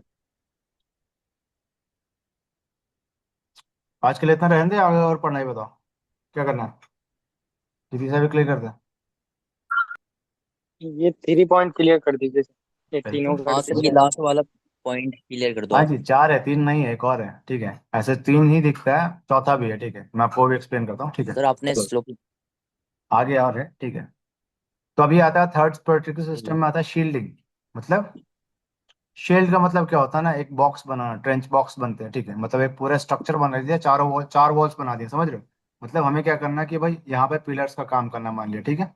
हमने क्या किया, एक्सकेवेशन किया, गड्ढा खन दिया, हमने क्या किया, मेटेरियल शीट से एक पूरा एक बॉक्स बना दिया चारों तरफ से। अब हम लोग स्लोपिंग में क्या करते हैं कि भाई दो ही साइड का वॉल होता है, एक इधर साइड एक इधर साइड में लगाते हैं, ठीक है। लेकिन जब हम शील्डिंग करेंगे ना, तो एक पूरा चारों तरफ से एक वॉल बना देंगे, उसके इनसाइड वर्कर काम करेंगे, समझ रहे हो? जी सर। जी सर। इसको बोलते हैं कि भाई एक प्राइमरी ट्रेंच बॉक्स बनाते हैं, जो कि वर्कर्स को प्रोटेक्ट करता है। अगर कोई भी केबिन हो गया, ठीक है, मतलब मिट्टी ढह भी गया, स्लाइड भी हो गया, तो मिट्टी अंदर नहीं जाएगी, क्योंकि हमने स्ट्रक्चर को बड़ा खड़ा किया था। पूरा एक पूरा स्ट्रक्चर चारों तरफ से बना दिया, वॉल बना दिया, बंदा उसके अंदर काम कर रहा है। अगर कोई मिट्टी सिरके भी तो बंदे के हमारे ऊपर नहीं गिरने वाला वो।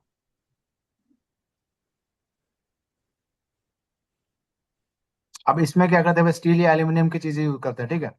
स्टील का, एल्यूमिनियम का स्ट्रक्चर्स बनाते हैं, पूरा एक बॉक्स बना देते हैं, बॉक्स के अंदर वर्कर काम करेगा, मिट्टी सिरकेगी तो किसी को कोई नुकसान नहीं पहुंचेगा, क्योंकि उस मिट्टी अंदर जाने वाला नहीं।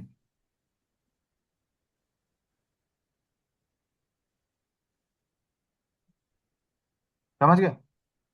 ये एक बंद जी सरफेस, सर। इसको बोलते हैं इनक्लोज वर्क स्पेस बनाते हैं, मतलब चारों तरफ से बंद कर दिया हमने। अब अंदर कुछ जाने वाला नहीं है, हमारा बंदा सेफ रहेगा, इजली से अंदर काम कर सकता है आराम से। इसको बोलते हैं शील्डिंग करना, मतलब एक शील्ड प्रोवाइड करना चारों तरफ से, एक वॉल बना दे शील्ड का। क्लियर और है? सर ये स्टील एल्यूमिनियम का होता है, राइट हाँ, सर? नॉर्मली यूजुअली जो ज्यादातर जो होता है कि वो स्टील और एल्यूमिनियम का ही बनाते हैं, ठीक है। जी सर। अब ये क्या करता है, देखो हमने क्लियर इसमें है। एक टर्म यूज किया था, it will allow workers to operate inside they, मतलब इसके अंदर काम करने का अलाउ करता है वो, ठीक है। अब किसी का कोई डाउट इसमें, कोई क्वेश्चन है शील्डिंग में? No sir. No sir. नहीं सर। अच्छा, अभी ये इस बंदे ने ये जैकेट पहन रखा, दिख रहा है? जी ये सर। दिख रहा है आपको, नियॉन कलर का, ये ऑरेंज ऑरेंज इसमें ये चीजें है, दिख रहा है ये? जी सर। जी इसको क्या जी सर। बोलते जी हैं? सर। सर ये तो रिफ्लेक्टिव जैकेट पहनी। इसको बोलते हैं reflective sir, reflective. Reflective jacket. तो ये पूरा जो है जी सर। इसको बोलते हैं रिफ्लेक्टिव जैकेट। तो हमारे साइड पर अगर वर्कर्स काम कर रहा है तो या तो वो जो कवर और डंगरी यूनिफॉर्म या बॉयलर सूट बोलते हैं वो पहन के काम करेगा, या फिर ये रिफ्लेक्टिव जैकेट पहन के काम करेगा। तो ये पीपीज था आपके एक्सकर्वेशन में, याद है ना? हमने आपको बताया जी था सर। भाई, हेलमेट रहेगा सर पे, देखो हेलमेट पहन रखा है, जैकेट पहन रखा है, शूज तो है ही है इसके पास, ग्लोव्स वगैरह भी है। ये बेसिक पीपीज था जो कि अगर हम कन्फाइंड में काम एक्सकर्वेशन में काम करें तो हमको यूज करना पड़ेगा। क्लियर है? जी सर। क्लियर है सर। जी सर। अब लास्ट आता है, इसको बोलते हैं बेंचिंग। ये शायद आपको कम ही सुनने को मिलेगा, ठीक है, तीन ही मिलता है, चौथा भी मैं आपको पढ़ा देता हूँ, ठीक है। अब बेंच देखो, स्लोपिंग और बेंचिंग में दो थोड़ा सा डिफरेंस है, ठीक है। हम लोग स्लोपिंग में क्या कर रहे थे ना, डायरेक्ट ऐसे एक सिंगल कट मार रहे थे, एक एंगल में कट कर दिया, समझ गया? जी सर। अब स्लोपिंग में क्या, स्लोपिंग में डायरेक्ट कट कर दिया, मतलब एक सिंपल स्टेप में हटा दिया मिट्टी को। अब बेंचिंग में क्या करते हैं, हम स्टेप्स वाइज बना देते हैं, मतलब चढ़ने का सीढ़ी लाइक बना दिया, समझ रहे हो? समझ गए सर। ये दो काम हो गया, हमारा जो मिट्टी से रखने का चांस था वो भी रिड्यूस हो गया, चांस नहीं कि मिट्टी सिरके के नीचे, प्लस हमने एक स्ट्रक्चर बना दिया बाहर निकलने का भी, समझ रहे हो? जी सर। ये इससे क्या होता है ना, यहाँ पे वेट कम हो जाता है, ठीक है। अभी देखो जैसे ये स्ट्रक्चर पूरा यहाँ तक रहता है ना, यहाँ तक पूरा स्ट्रक्चर बना रहता है, तो यहाँ पे वेट ज्यादा रहता है तो मिट्टी से रखती है, लेकिन हमने क्या किया, उसको स्टेप्स में कट कर दिया। तो इसमें क्या हो गया, यहाँ पे का वेट कम हो गया, अभी मिट्टी नहीं सिरकेगी नीचे, प्लस ये एक एक्सेस भी बन गया बाहर जाने का। ये बाहर जाने का एक एक्सेस भी हो गया, समझ रहे हो?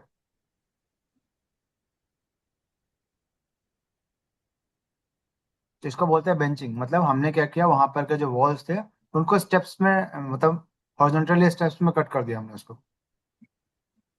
सर बोलो। जो स्टेयर्स है 20 फीट क्या है मतलब? वो एक मीनिंग? ये दिया हुआ है कि भाई ये मतलब कितना डेप्थ था, ठीक है। वो एक स्ट्रक्चर डिजाइन है, समझ रहे हो? कि भाई यहाँ से जो हाइट है ना, जैसे देखो मैं बता रहा हूँ, उसमें ये शो कर रहा है कि ये जो डेप्थ है सरफेस से, वो 20 फीट का डेप्थ है, समझ गया? हमने जो एक्सकैवेशन ओके। किया ना, उसकी जो डेप्थ है ना वो 20 फीट है। तो सबसे ऊपर वाला जो पार्ट है, और अगर आप बॉटम में आओगे, जो हम जहाँ पे अगर हमें एक्सकैवेशन कर रहे हैं, तो ये डिस्टेंस जो है ऊपर से 20 फीट है। अब हमने क्या किया, यहाँ पे जो वॉल्स थे उसको स्लोपिंग ना करके हमने बेंचिंग कर दिया। हमने क्या किया, एक स्टेप, दो स्टेप, तीन स्टेप, बेंचिंग। चार स्टेप में कट कर दिया, समझ गया? जी सर। तो इससे क्या होगा, एक एक्सेस भी बन ओके गया एक सर। तरीके से, और यहाँ पे जो सॉइल है उसका वेट भी कम होगा, तो ये मिट्टी नहीं सरकेगी, तो हमारा बंदा इसलिए काम कर सकता है, कोई भी कोलैप्स नहीं होगा, केविन नहीं होगा।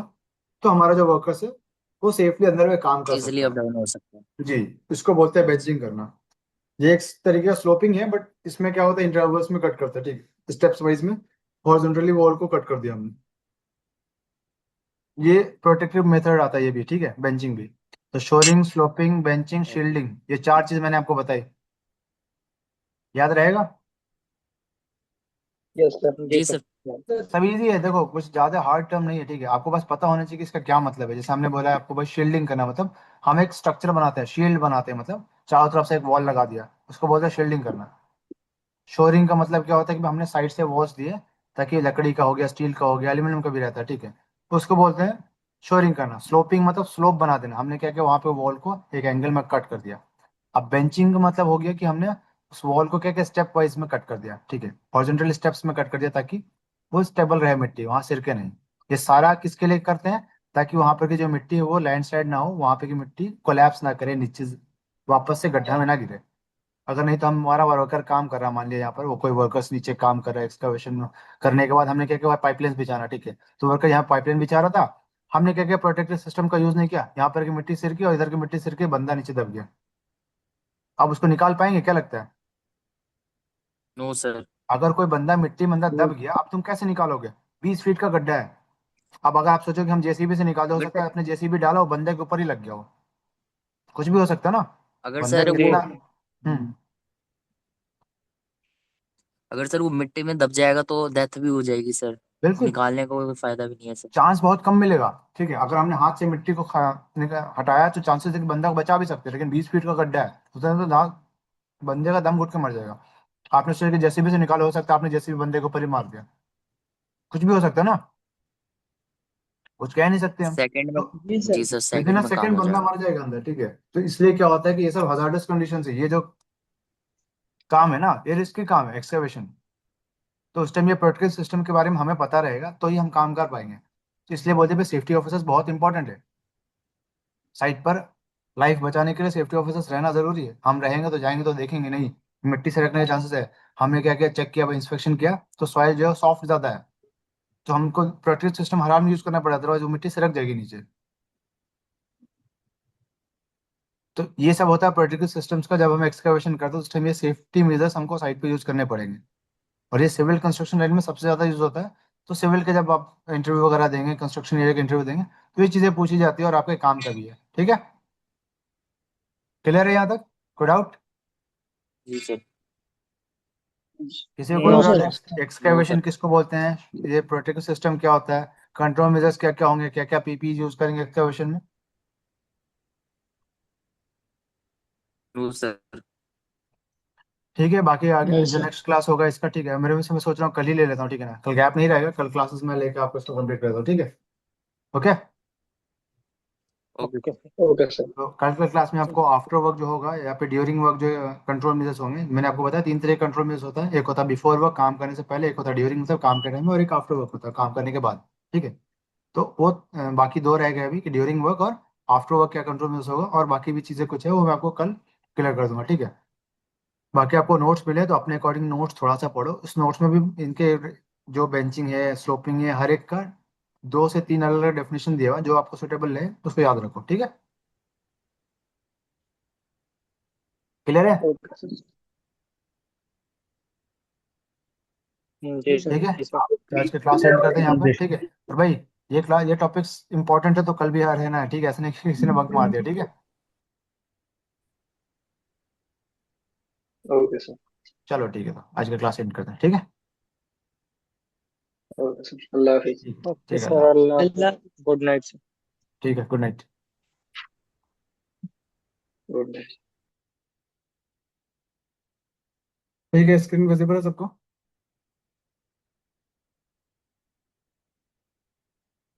स्क्रीन शो हो रही है आपको? जी सर। यस जी सर। सर। तो प्रीवियस क्लास में हमने आपको ऑलमोस्ट कहाँ तक हो गया था, बेंचिंग तक हो गया था ना? Yes sir. हम्म। चलो एक काम करते हैं, फिर हम थोड़ा सा रिकैप कर लेते हैं हमारे क्लासेस के रिगार्डिंग, फिर आगे से मैं कुछ कंप्लीट करते हैं। तो अब हमारा क्लास का जो मेन टॉपिक था वो था एक्सकैवेशन, ठीक है। अब एक्सकैवेशन में हमने आपको बताया था कि एक्सकैवेशन होता है क्या, क्या क्या सेफ्टी प्रिकॉशंस होंगे, कैस किस चीज़ को एक्सकैवेशन बोलेंगे, कुछ गवर्नमेंट रूल्स एंड रेगुलेशंस भी बताए थे, ओशा में क्या चीज़ें एक्सकैवेशन के लिए दी गई है वो चीज़ें। तो एक्सकैवेशन का सबसे पहला चीज़ था कि भाई it's act of process of digging, ठीक है। Excavation is the act or process of digging, especially when something specific is being removed from the ground, मतलब किसी चीज को ग्राउंड से रिमूव कर रहे हैं, मिट्टी को अगर निकाल रहे हैं तो उसको बोलते हैं एक्सकवेशन, गड्ढा खोदाई को, ठीक है। अब ये नॉर्मली यूटिलिटी वर्क, कंस्ट्रक्शन में या फिर मेंटेनेंस के काम में यूज किया जाता है, ठीक है। अब यूटिलिटी वर्क मतलब अंडरग्राउंड पाइपलाइंस का काम हो रहा है, किसी भी तरीके का गैस लाइन हो रहा है या फिर कुछ केबल लाइन जा रही है, टनल बन रहा है, तो उसको यूटिलिटी वर्क बोलते हैं। उसके बाद हमने आपको बताया था कि भाई क्या क्या हजार्ड मतलब क्या खतरा हो सकता है अगर एक्सकवेशन का वर्क अगर आपके साइट पर लोकेशन पे हो रहा है, ठीक है। तो आपको पता होना चाहिए कि भाई इसमें खतरा क्या क्या है, तो उसके अकॉर्डिंग हम बचाव या कंट्रोल यूज करेंगे, ठीक है। तो सबसे पहले चीज होती है केविन्स या ट्रेंच को कोलैप्स करना, मतलब पूरा मिट्टी ढह जाना, वहां पर एरिया ढह गया, बंद हो गया एरिया, गिर गया पूरा मिट्टी, तो कोई बंदा अगर अंदर रहेगा तो दब जाएगा मिट्टी में, तो चांसेस कम है बचने के। तो केविंग जो है सबसे बड़ा हजार्ड है एक्सकेवेशन में। उसके बाद आता है फॉल इनटू एक्सकेवेशन, मतलब कोई भी बंदा एक्सकेवेशन के अंदर गिर सकता है। गड्ढा है, ठीक है, आपने बैरिकेशन नहीं किया, कोई बंदा साइड में था, वो बंदा नीचे गिर सकता है। ऐसा बहुत बार देखा गया है। हजार्डस एटमोसफेयर मतलब वहां पे का जो वातावरण है वो भी हजार्डस हो सकता है। अगर आपने ज्यादा एक्सकेवेशन करते डीप ज्यादा चले गए तो टेम्परेचर की कमी हो सकती है, किसी तरह का गैस लीकेज हो गया, कुछ भी हो सकता है। आता है फिर फॉलिंग लोड्स और टूल्स, मतलब आपका जो टूल्स है, जो भी आप मशीन यूज कर रहे हैं, वो भी नीचे गिरने के चांसेस होते हैं। उसके बाद लास्ट आता है यूटिलिटी स्ट्राइक, मतलब अंडरग्राउंड केबल लाइंस या फिर पाइप लाइन, गैस लाइन कुछ भी है। तो एक्सकवेशन के टाइम में वो भी हमारे कांटेक्ट में आ सकता है। हमने वहाँ पे का डायग्राम ध्यान नहीं दिया और एक्सकवेशन स्टार्ट कर दिया, हमने पाइपलाइन डैमेज कर दिया। तो इस तरीके का खतरा भी होता है एक्सकवेशन के टाइम में। देन हमने आपको बता दिया कि ओशा के गाइडलाइन के अकॉर्डिंग होता है कि अगर आपने एक्सकवेशन 5 फीट से ज्यादा कर दिया तो उसके लिए आपको प्रोटेक्टिव सिस्टम यूज करने पड़ेंगे, जो कि हमने आपको आगे बताया। तो देन डेली इंस्पेक्शन होना चाहिए कॉम्पिटेंट पर्सन के द्वारा। और अगर 25 फीट से ज्यादा लेंथ हो गया आपके एक्सकवेशन का और 4 फीट से ज्यादा डीप है, तो हर 25 फीट के इंटरवल पे आपको एक एक्सेस देना पड़ेगा बाहर निकलने के लिए। ये एज पर ओशा रूल था। देन आता है आपको कि भाई क्या क्या पीपीज यूज करना है जब हम एक्सकवेशन करें। तो hard hat normally, helmet, safety helmet चाहिए आपको, सेफ्टी शूज चाहिए, हाई विजिबिलिटी क्लॉथिंग या फिर जिसको सेफ्टी जैकेट या फिर कवरऑल या यूनिफॉर्म जिसको बोलते हैं, वो चीजें पहननी पड़ेगी आपको। ग्लव्स चाहिए होगा, ठीक है, नॉर्मली शार्प ऑब्जेक्ट बचाने के लिए कर्ट रेजिस्टेंट ग्लव्स आता है वो यूज करना पड़ेगा, और रिस्पायरेटर्स यूज करना पड़ेगा अगर नीचे का एटमोस्फेयर खराब हो जाता है तो ये बेसिक पीपीज है जो कि हमको एक्सकवेशन के टाइम यूज करना है। देन उसके बाद हमने आपको बता दिया कि भाई कंट्रोल मेजर्स क्या क्या होंगे अगर काम करने से पहले। तो सबसे पहले तक भी अंडरग्राउंड का जो एरिया है उसमें यूटिलिटीज अगर है, ठीक है, तो उसको हमको आइडेंटिफाई करना पड़ेगा। मतलब वहां पर का जो लेआउट है, डायग्राम है, वो चेक करना पड़ेगा कि इसके नीचे कोई यूटिलिटी जो नीचे गया हुआ नहीं ना, कोई पाइपलाइंस नहीं है, किसी तरह केबल लाइन तो नहीं गया हुआ ना। उसके बाद हम प्लान प्रोटेक्टिव सिस्टम को करेंगे। मतलब हमने आपको बताया शोरिंग, स्लोपिंग, शील्डिंग और एक बेंचिंग बताया था। ये प्रोटेक्टिव सिस्टम है जो कि अगर हमको एक्सकवेशन करना है तो एक्सकवेशन होने के बाद इन प्रोटेक्टिव सिस्टम को यूज करना पड़ेगा। उसके बाद क्या होता है कि भाई आपको वहां पर जो काम करे एक्सकवेशन होने वाला है, तो वो जो सॉइल है, सॉइल की स्टेबिलिटी को चेक करना पड़ेगा। सॉइल किस टाइप का, ज्यादा सॉफ्ट है, हार्ड है, किस टाइप का, तो वो आपके स्ट्रक्चर को सपोर्ट देगा। उसके बाद आता है आपके पास जो साइट पे बंदे काम करने वाले, जो भी वर्कर्स हो गए, सुपरवाइजर इंजीनियर, वो ट्रेंड होने चाहिए, उस काम के अकॉर्डिंग उन्हें नॉलेज होना चाहिए, तो आप चीज़ों को सेफली कर सकते हो। उसके बाद था कि भाई प्रोटेक्टिव सिस्टम, हमने आपको बताया था ओशा के रूल में बताया कि अगर आप एक्सकवेशन 4 फीट से ज्यादा हो गया देन आपको प्रोटेक्टिव सिस्टम यूज करने पड़ेंगे। अब प्रोटेक्टिव सिस्टम में ऐसे बेसिकली 3 आता है, जो कि शोरिंग, स्लोपिंग एंड शील्डिंग होता है। आगे मैं आपको सारी चीज एक्सप्लेन करूंगा, और एक बेंचिंग भी होता है। अब आता है शोरिंग। शोरिंग का मतलब होता है कि अगर हमने 4 फीट से, मतलब 1.2 मीटर या अप्रॉक्स 4 फीट होता है शायद, 4 फीट से डेप्थ अगर ज्यादा हो गया एक्सकवेशन का, तो हम लोग क्या करते हैं, साइड जो एक्सकवेशन के साइड वॉल्स होते हैं, इसको हम लोग मेटल के शीट से, वुडन वुड लकड़ी के स्लैब से उसको सपोर्ट देते हैं, ताकि वो मिट्टी सड़क के नीचे नहीं आए। इसको बोलते हैं शोरिंग करना। मतलब आपने क्या किया, आपने साइड से वॉल्स प्रोवाइड कर दिए, ठीक है, प्रोटेक्टिव वॉल्स लगा दिए, स्टेबलाइज कर दिया उसमें वहां पे के स्ट्रक्चर को, ताकि वो मिट्टी नीचे ना गिरे। उसके बाद सेकंड था स्लोपिंग। मतलब हम जब एक्सकवेशन कर रहे हैं, 5 फीट से ज्यादा एक्सकवेशन डीप हो गया, तो सबसे पहले ज्यादा चांसेस तो ऊपर का जो कॉर्नर एरिया होता है ये स्लाइड करके नीचे आता है। तो हम लोग स्लोपिंग में क्या करते हैं, एक एंगल में कट करके इसको स्लोप बना देते हैं। जो कॉर्नर एरिया है मिट्टी का उसको कट कर देंगे ताकि वो चीजें नीचे ना गिरे। इसको बोलते हैं स्लोपिंग। देन उसके बाद था शील्डिंग करना। मतलब अब शील्डिंग में क्या होता है कि हम लोग क्या, एक्सकवेशन करने के बाद 5 फीट से ज़्यादा एक्सकवेशन हो गया, डीप जा गया, तो हम लोग एक स्क्वायर स्ट्रक्चर, मतलब एक तरीके का बॉक्स बना देते हैं जिसके अंदर वर्कर काम कर सकते हैं। अगर मान लिया मिट्टी सिरक भी गई तो वर्कर को किसी तरह का कोई नुकसान नहीं पहुंचेगा। इसमें ज़्यादातर एल्यूमिनियम का या फिर स्टील का मटेरियल यूज़ करते हैं, जो कि एक प्रॉपर बॉक्स बना देता है, जिसको ट्रेंच बॉक्स भी बोलते हैं। इसके अंदर वर्कर आराम से काम कर रहे हैं, अगर मान लिया यहाँ की मिट्टी सिरकी भी तो वर्कर को कोई नुकसान नहीं पहुंचेगा। इसको बोलते हैं शील्डिंग। और हमने आपको एक और बताया था बेंचिंग। अब बेंचिंग में और स्लोपिंग में यही डिफरेंस है कि स्लोपिंग में एक नॉर्मली एंगल पर कट कर देते हैं, बेंचिंग में क्या करते हैं, स्टेप वाइज बना देते हैं चीज़ों को, ठीक है, हॉरिजॉन्टल स्टेप्स बना देते हैं, ताकि यहाँ पे का जो वेट है ना, ये मिट्टी का वेट है, ये कम हो जाएगा सॉइल का, तो ये चीज़ें नीचे स्लाइड नहीं करेगी। बेंचिंग में हम क्या करेंगे, स्टेप वाइज हॉरिजॉन्टल स्टेप बना देंगे इसको कट करके साइड कॉर्नर्स को, और स्लोपिंग में हम लोग एक एंगल में सीधा कट कर देते हैं। तो ये डिफरेंस होता है। इसमें निकलने के लिए भी इजी, आपको एक तरीके एक्सेस बन के बाहर जा सकता है कोई भी चढ़ कर, तो इसको बोलते हैं बेंचिंग। ये सारे जो टेक्निक्स है, ये एक्सकैवेशन प्रोटेक्टिव सिस्टम्स की टेक्निक्स है, ठीक है। यहाँ तक क्लियर है सबको, किसी को कोई डाउट, ये बताओ।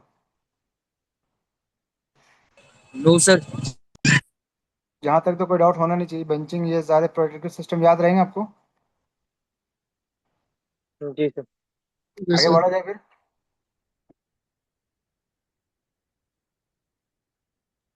चलो ठीक है, यस तो सर। आगे बढ़ते हैं।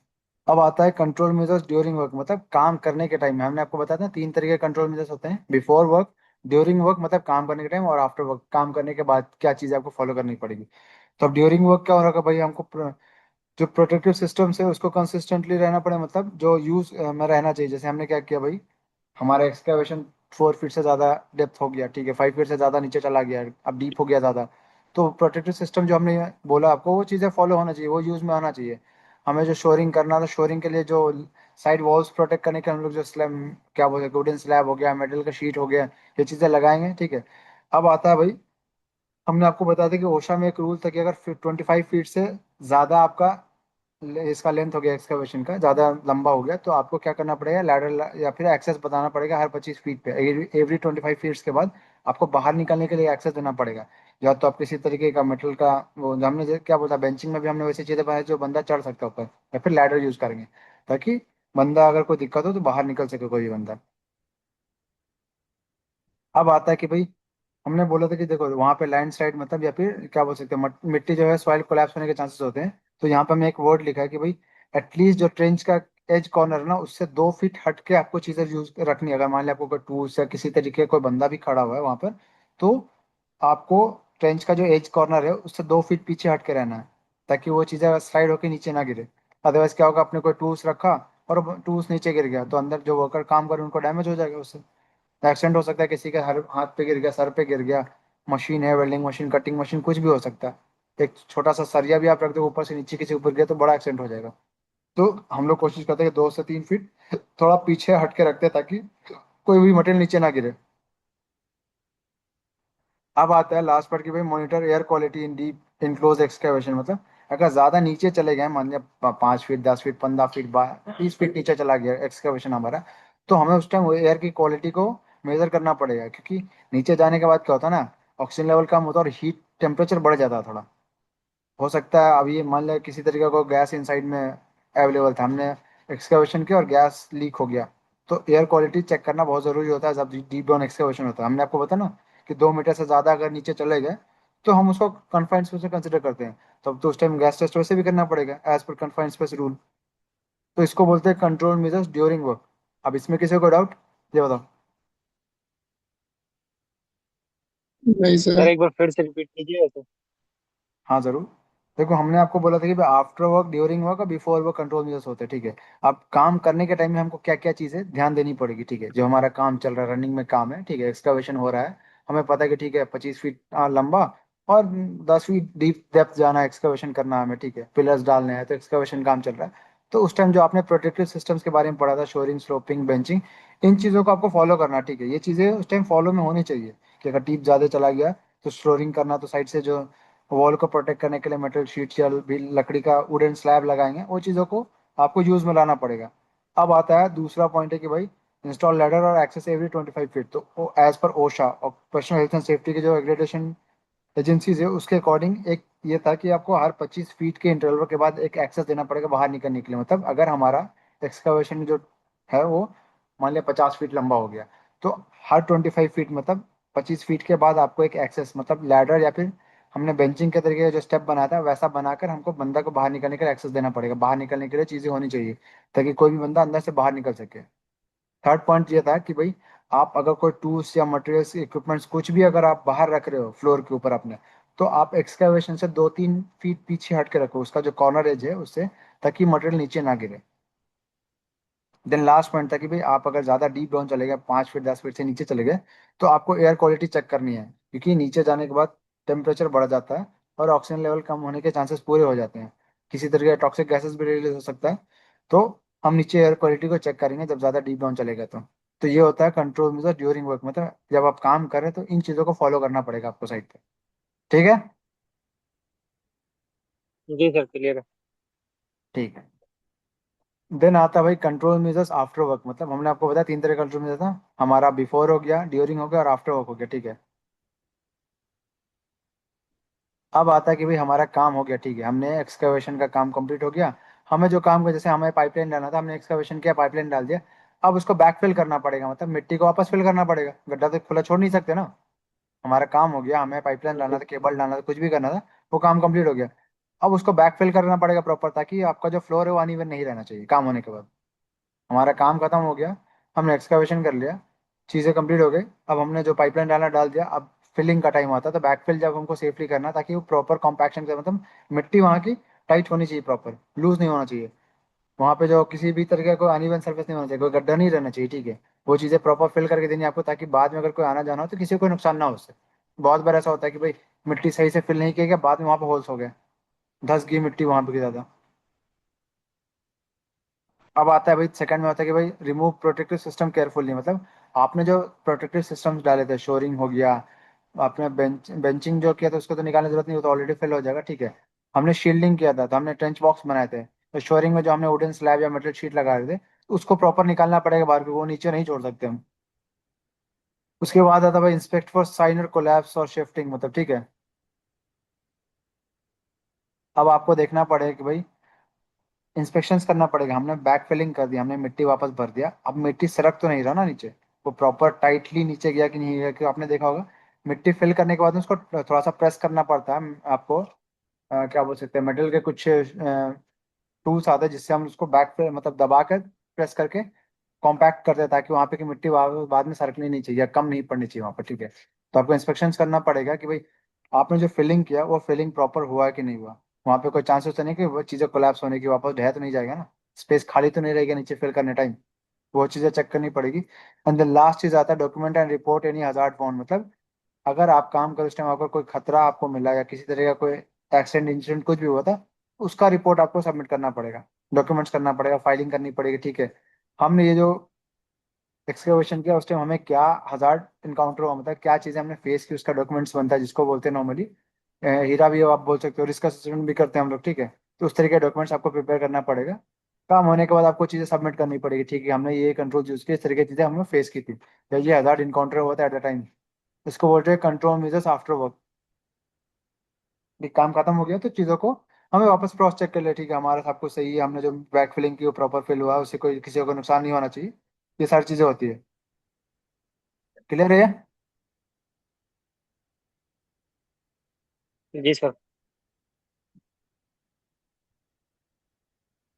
देन आता है कि भाई एक्सकैवेशन सेफ्टी चेकलिस्ट, मतलब अब होता है ना कि भाई एक्सकैवेशन करे तो क्या क्या चीजें ध्यान देनी होती है, मतलब हर चीज का सेफ्टी चेकलिस्ट का मतलब होता है ना कि अगर कोई भी काम हो रहा उस वर्क के रिगार्डिंग, जैसे हम लोग टूल्स के लिए चेकलिस्ट बनाते हैं, ठीक है, मान लिया आपको आगे टूल्स के बारे में पढ़ाएंगे कि टूल्स को इंस्पेक्शन कैसे करते हैं, ठीक है। तो हम लोग वर्क अकॉर्डिंग चेकलिस्ट बनाते हैं, हर काम में चेकलिस्ट बनता है कि भाई ये चीजें हमको कंप्लीट करनी है। तो हम क्या करेंगे भाई, उस चीजों का एक मतलब लिस्ट आउट करेंगे, 6 पॉइंट्स हमने लिस्ट आउट किया। अब काम के टाइम में हम भूले नहीं, इसके लिए हमने चेकलिस्ट बना देते कि भाई ठीक है, काम करने टाइम वो 6 पॉइंट्स हमारे पास लिखा हुआ, तो हम एट द टाइम देखेंगे, ठीक है, ये पॉइंट हो गया, इसको टिक करो, ये पॉइंट हो गया, इसको टिक करो, इसको बोलते हैं चेकलिस्ट। तो अब एक्सकावेशन का कुछ सेफ्टी चेकलिस्ट होता है, ठीक है। अब उसमें क्या है कि भाई इस ट्रेंच इंस्पेक्शन इंस्पेक्टेड डेली, मतलब अब वो जो आपने एक्सकावेशन किया उसके साइड वॉल से जो ट्रेंच जो आपने बनाया है, उसका इंस्पेक्शन प्रॉपर हो रहा है कि नहीं हो रहा, वहां पे की मिट्टी उट्टी सिरक तो नहीं रही ना, जस्ट लाइन साइड हुआ, कोई केविन तो नहीं हुआ, ठीक है। Are protective system in place, मतलब जो हमने प्रोटेक्टिव सिस्टम आपको बताया था, शोरिंग, स्लोपिंग, बेंचिंग, शील्डिंग, ये चीजें यूज हो रही कि नहीं हो रही, वहां पर लगाया गया कि नहीं लगाया गया, ठीक है। इस सेफ एक्सेस प्रोवाइड, मतलब आपको अब आप आए एज ए सेफ्टी ऑफिसर है, आपके पास चेकलिस्ट है, 6 पॉइंट लिखे रखे हैं, आपने देखा कि भाई हाँ डेली चेक हो रहा, ठीक है, प्रोटेक्टिव सिस्टम में इन लोगों ने शोरिंग क्या, स्लोपिंग क्या चीजें की गई है। अब आप थर्ड पॉइंट आते हैं कि भाई इज सेफ एक्सेस प्रोवाइड, मतलब वहां पे देखोगे आपको बाहर निकलने के लिए एक्सेस मिला कि नहीं मिला, हाँ मिला, ठीक है, टिक कर दो, मतलब 3 पॉइंट क्लियर है। देन फोर्थ पॉइंट आता है भाई are materials kept away from edges, मतलब अब आपने देखा कि भाई ठीक है 3 पॉइंट तो क्लियर है, चौथा पॉइंट देखा कि हाँ भाई मटेरियल जो है उन्होंने इक्विपमेंट्स नजदीक में रख दिया, मान लिया बाई चांस, ठीक है। तो आपको सेफ्टी चेकलिस्ट आप चेक करोगे, ठीक है, ये पॉइंट्स यहाँ पे क्लियर होनी चाहिए, यहाँ पे मटेरियल आपको नजदीक में नहीं रखना है, एजेस के दूर में रखना है, तो ठीक है, अगर दिक्कत होगा तो आप उसको ठीक करके वो एक काम करो कि भाई वर्कर्स को बोलोगे एक काम करो, आप मटेरियल को थोड़ा पीछे ले जाकर रखो ताकि चीजें नीचे न गिरे, अब वो क्लियर हो गया, आप उसको भी टिक कर दो। उसके बाद आते हैं भाई इस एटमोसफेयर टेस्टेड फॉर गैसेस, मतलब वहाँ जो डीप डाउन अगर काम हो रहा है, ज़्यादा 4 फीट 5 फीट से नीचे चले गए एक्सकवेशन में, तो आपने चेक करने के लिए वहाँ पे ऑक्सीजन लेवल चेक किया कि नहीं किया गया, गैसेस चेक किए गए नहीं, किसी तरह कोई हार्मफुल गैसेस तो नहीं है ना अंदर, कोई टॉक्सिक गैसेस, फ्लेमेबल गैसेस तो नहीं अवेलेबल है। तो सारी चीज़ें हो गई, आपने देखा कि हाँ मॉर्निंग में, इवनिंग में, मिड टाइम में भी गैस टेस्ट किया गया और वहाँ पे गैस मॉनिटरिंग सिस्टम लगा हुआ है, कंटिन्यूस टेस्ट हो रहा है। तो ठीक है, आपने टिक कर दिया। तो एज ए सेफ्टी ऑफिसर है, आपने पांचों चीज़ चेक किया, ठीक है सब सही है, मतलब काम अच्छा चल रहा है एक्सकवेशन का। इसको बोलते हैं एक्सकवेशन सेफ्टी चेकलिस्ट। हम लोग हर काम में चेकलिस्ट बनाते हैं, टूल्स से इंस्पेक्शन हो गया, किसी भी तरीके का चेकलिस्ट बनता है, हम लोग भी ऐसा नोट डाउन करते हैं कि ठीक है ये चीज़ हमको कंप्लीट करनी है, तो हम चेक करेंगे इसको। इसको बोलते हैं सेफ्टी चेकलिस्ट। इजी लैंग्वेज में, कुछ टफ तो है नहीं। किसी को डाउट इसमें? No sir. अब आता है कि भाई इमरजेंसी प्रोसीजर, ठीक है। अगर हम काम, हाँ शाहिर बताओ। बोला हूँ सर कि जैसे एक्सकवेशन का चेकलिस्ट सर वो खुद से ही बनाना पड़ेगा या क्लाइंट की तरफ से दे सकते हैं?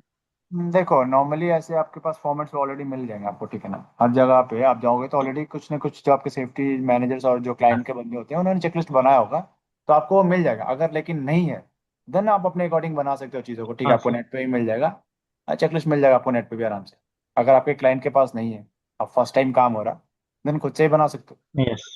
बट ऐसे आपको चीज़ें मिल जाएगी ऑलरेडी, आपके क्लाइंट के पास हीरा वीरा सारा होगा, ठीक है। मेरे में से सब कुछ चीज़ें आपको, मेथड स्टेटमेंट या जीएस सब कुछ क्लाइंट चीज़ें देती है और बोलती है कि भाई आप इसके बेसिस पे खुद का ही बना लो, ताकि आपको आइडिया हो जाएगा काम में, समझ गए। जी अब आता है भाई इमरजेंसी प्रोसीजर, मतलब जी अगर सर। कोई किसी तरीके का कोई एक्सीडेंट इंसिडेंट हो गया, कोई इमरजेंसी आ गई, ठीक है, मतलब कुछ हो गया वहां पे साइड पे, तो क्या करना क्या नहीं करना, कैसा रिस्पॉन्स होगा, ठीक है। तो वो चीज़ें होती है। तब इसमें सबसे पहले तो भाई स्टॉप वर्क, मतलब अगर किसी भी तरह का कोलैप्स हो गया, मान लिया मिट्टी सरक गई नीचे, केविन हो गया, लैंड स्लाइड हो गया, तो एट द टाइम काम को बंद करना पड़ेगा, ठीक है।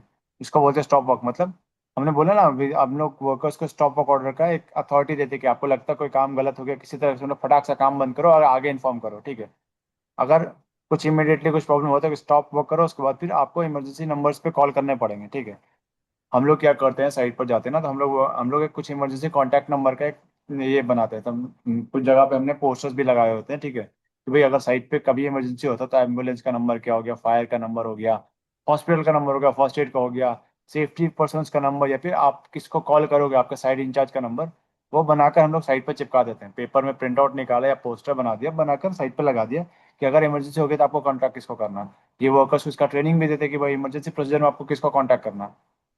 तो अगर मान लिया कभी लैंडस्लाइड हो गया, कोलैप्स हो गया चीज़ें, तो स्टॉप एट द टाइम काम रोकना पड़ेगा और आपको कॉल करना पड़ेगा इमरजेंसी सर्विसेज पे, जो नंबर्स आपके पास दिए जाएंगे, ठीक है।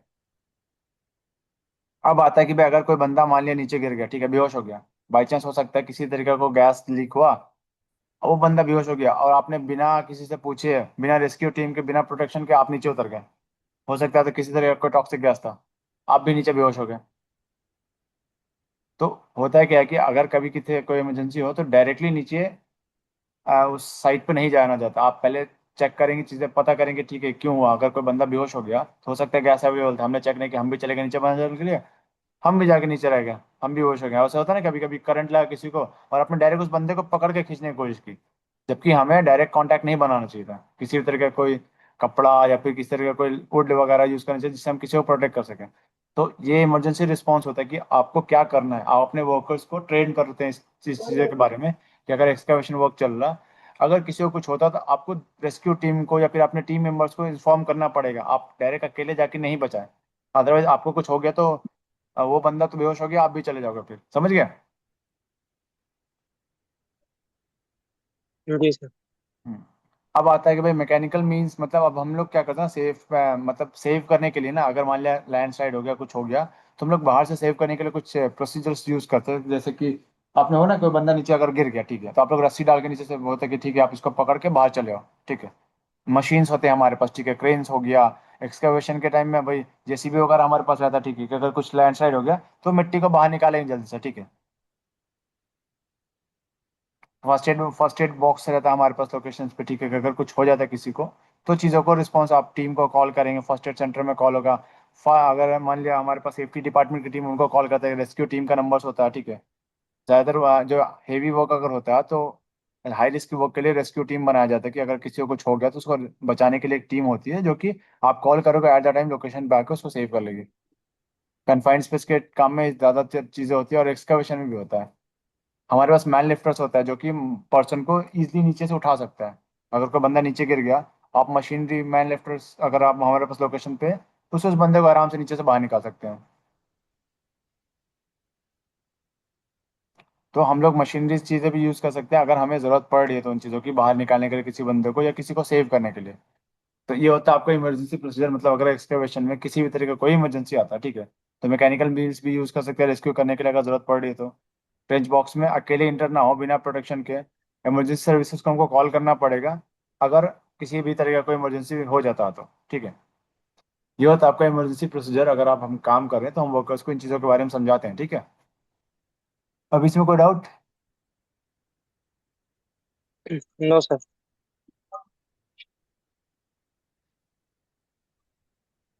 अब देखो, नॉर्मली एक्सकैवेशन जो है वो एक रिस्की काम है, ठीक है। एक्सकैवेशन इजी वर्क नहीं है, ठीक है। नॉर्मल जो हम लोग फ्लोर पे काम करते हैं वो इजी होता है, ठीक है। लेकिन अब हम एक्सकैवेशन कर रहे हैं तो लैंडस्लाइड होने के बहुत ज़्यादा चांसेस होते हैं, इसलिए प्रोटेक्टिव सिस्टम के बारे में आपको बताया जाता है भाई कि एज पर ओशा रूल्स जो है आपको प्रोटेक्टिव सिस्टम्स जो है एक्सकैवेशन के वो फॉलो करने पड़ेंगे, तो आप इजीली और सेफ्टी से काम कर पाओगे, ठीक है। अब आता है कि भाई पीपी जो है और डेली इंस्पेक्शन जो है वो लाइफ को सेव करता है, ठीक है। अगर मान लिया ऊपर से छोटा सा एक स्टोन भी गिर गया ना आपके हेड पे, तो हेड इंजरी हो सकती है, लेकिन आपने हेलमेट पहन रखा तो आपको चीज़ों को वो बचा लेगा। शार्प एजेस आ गए किसी तरीके, ठीक है, आप कट हाथ में कट लग सकता है, ग्लव्स पहन के काम करें तो हाथ कटने से बचेगा। टेटवर्क होता है ना, मेटल से अगर कट गया, आपने ध्यान नहीं दिया, टेटवर्क हो गया तो पूरा हाथ काटना पड़ता है। जी सर। हम्म। तो एक्सकैवेशन जो है और इसकी सर वर्क है, तो उसके अकॉर्डिंग जो, हाँ बोलो। सर अभी क्या बोला आपने, हाथ काटना पड़ता मतलब? मैं बोल रहा हूँ कि देखो ये होता है ना कि अगर मेटल से कभी कभी होता है ना, हाथ कट गया, मान लिया जंग जंग मतलब रस्टेड आयरन है, मेटल है, लोहा है जिसमें जंग लगा हुआ, अगर उससे हाथ कट जाता है ना, तो अगर खून निकल गया ना, तो टेटविक की सुई दिलानी पड़ती है, ठीक है। जी लेकिन सर। वर्कर्स वगैरह क्या होता है कि ध्यान नहीं देते, ठीक है यार कट गया, ध्यान नहीं दिया, और वो अगर आगे बढ़ गया, तो बहुत बार ऐसा होता है कि हाथ ठीक नहीं होगा, फिर वो जो वहाँ पे जो इंजरी होती है ना वो ठीक नहीं होती है, ठीक है। तो लास्ट में इंसान को सेव करने का ऑप्शन है वही कि हाथ को काट दो फिर। समझ गया? Yes sir. टेटविक के केस में ऐसा हुआ कि जान भी गई है। इनक्रेडिबल होता है सर ये। हाँ, ये अगर बढ़ गया आगे ना तो जान भी जा सकती है, और अगर सेव करने का लास्ट ऑप्शन ये होता है कि वो पार्ट काटना पड़ेगा फिर। जी सर। हम्म। तो आपके पास एक छोटा सा ग्लव्स जो है आपकी लाइफ को बचा सकता है, समझ रहे हो। बहुत बार ऐसा होता है कि हमने गॉगल्स पहन रखा था और किसी तरह का कोई केमिकल गया और हमारे आंखों को बचा लिया उसने।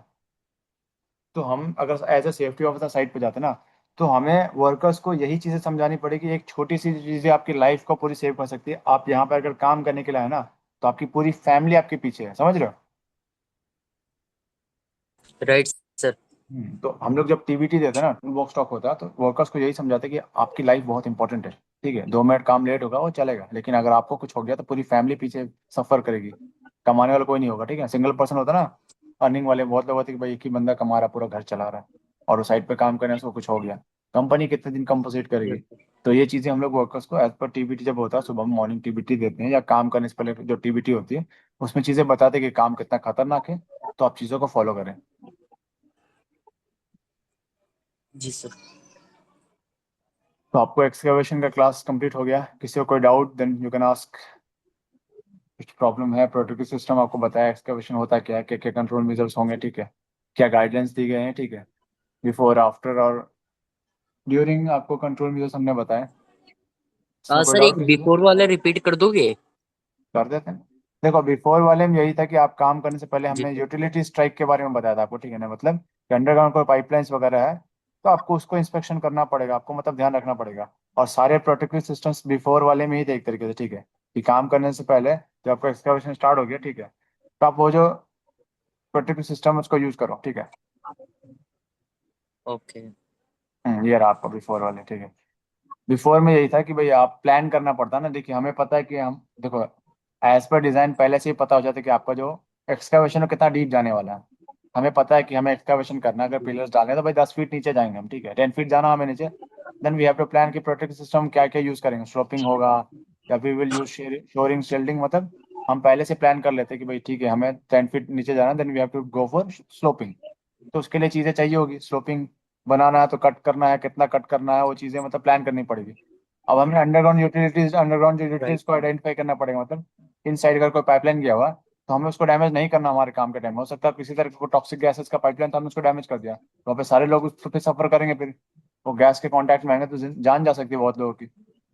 फ्लेमेबल गैसेस रहा, किसी एलपीजी हो सकता राइट है सर। या फिर पीएनजी लाइन सीएनजी लाइन का गैस लाइन गया होता, आपने उसको डैमेज कर दिया और किसी तरह का स्पार्क हुआ, बड़ा सा एक्सीडेंट हो जाएगा वहां पर। तो हम लोग यूटिलिटीज जो है इनसाइड जो भी अगर स्ट्रक्चर्स है उसको आइडेंटिफाई करते हैं काम करने से पहले। सॉइल की स्टेबिलिटी को चेक करते हैं, वहाँ जो मिट्टी वहाँ पर कैसा मिट्टी, ज्यादा सॉफ्ट है हार्ड है, क्योंकि ज्यादा सॉफ्ट रहेगा तो हमको ज्यादा केयर करना पड़ेगा, चीजों को ध्यान रखना पड़ेगा, लैंडस्लाइड के चांसेस ज्यादा है वहाँ पर। मिट्टी भीगी है राइट तो सर। नहीं है ना, वेट तो नहीं है वहाँ पर का सरफेस, सूखा है कैसा है, ठीक है। प्लस हमारे जो वर्कर्स काम करने वाले हैं वो ट्रेंड है कि नहीं उसका भी ध्यान रखना पड़ेगा। हमारी टीम कॉम्पिटेंट होनी चाहिए, समझ रहे हो। अब हमने एक वर्ड यूज किया राइट सर। कॉम्पिटेंट। कॉम्पिटेंट का मतलब होता है कि बंदा एक्सपीरियंस है, ट्रेंड है, नॉलेजेबल है कि नहीं उस काम के अकॉर्डिंग, उसको बोलते हैं कॉम्पिटेंट पर्सन, समझ गया। Right sir. अभी कोई डाउट किसी को? No sir. No sir. क्या करें, क्लास एंड करें अभी? जी सर। चलो यस सर। इसका क्लास यहाँ पे एंड हुआ, ठीक है। Thank you, good night. Okay sir, good night, अल्लाह हाफ़िज़। चलो ठीक है, अल्लाह हाफिज, गुड नाइट। अगर पानी नहीं है, बाल्टी रखी हुई है, देख लेना, उसको लेके जाना।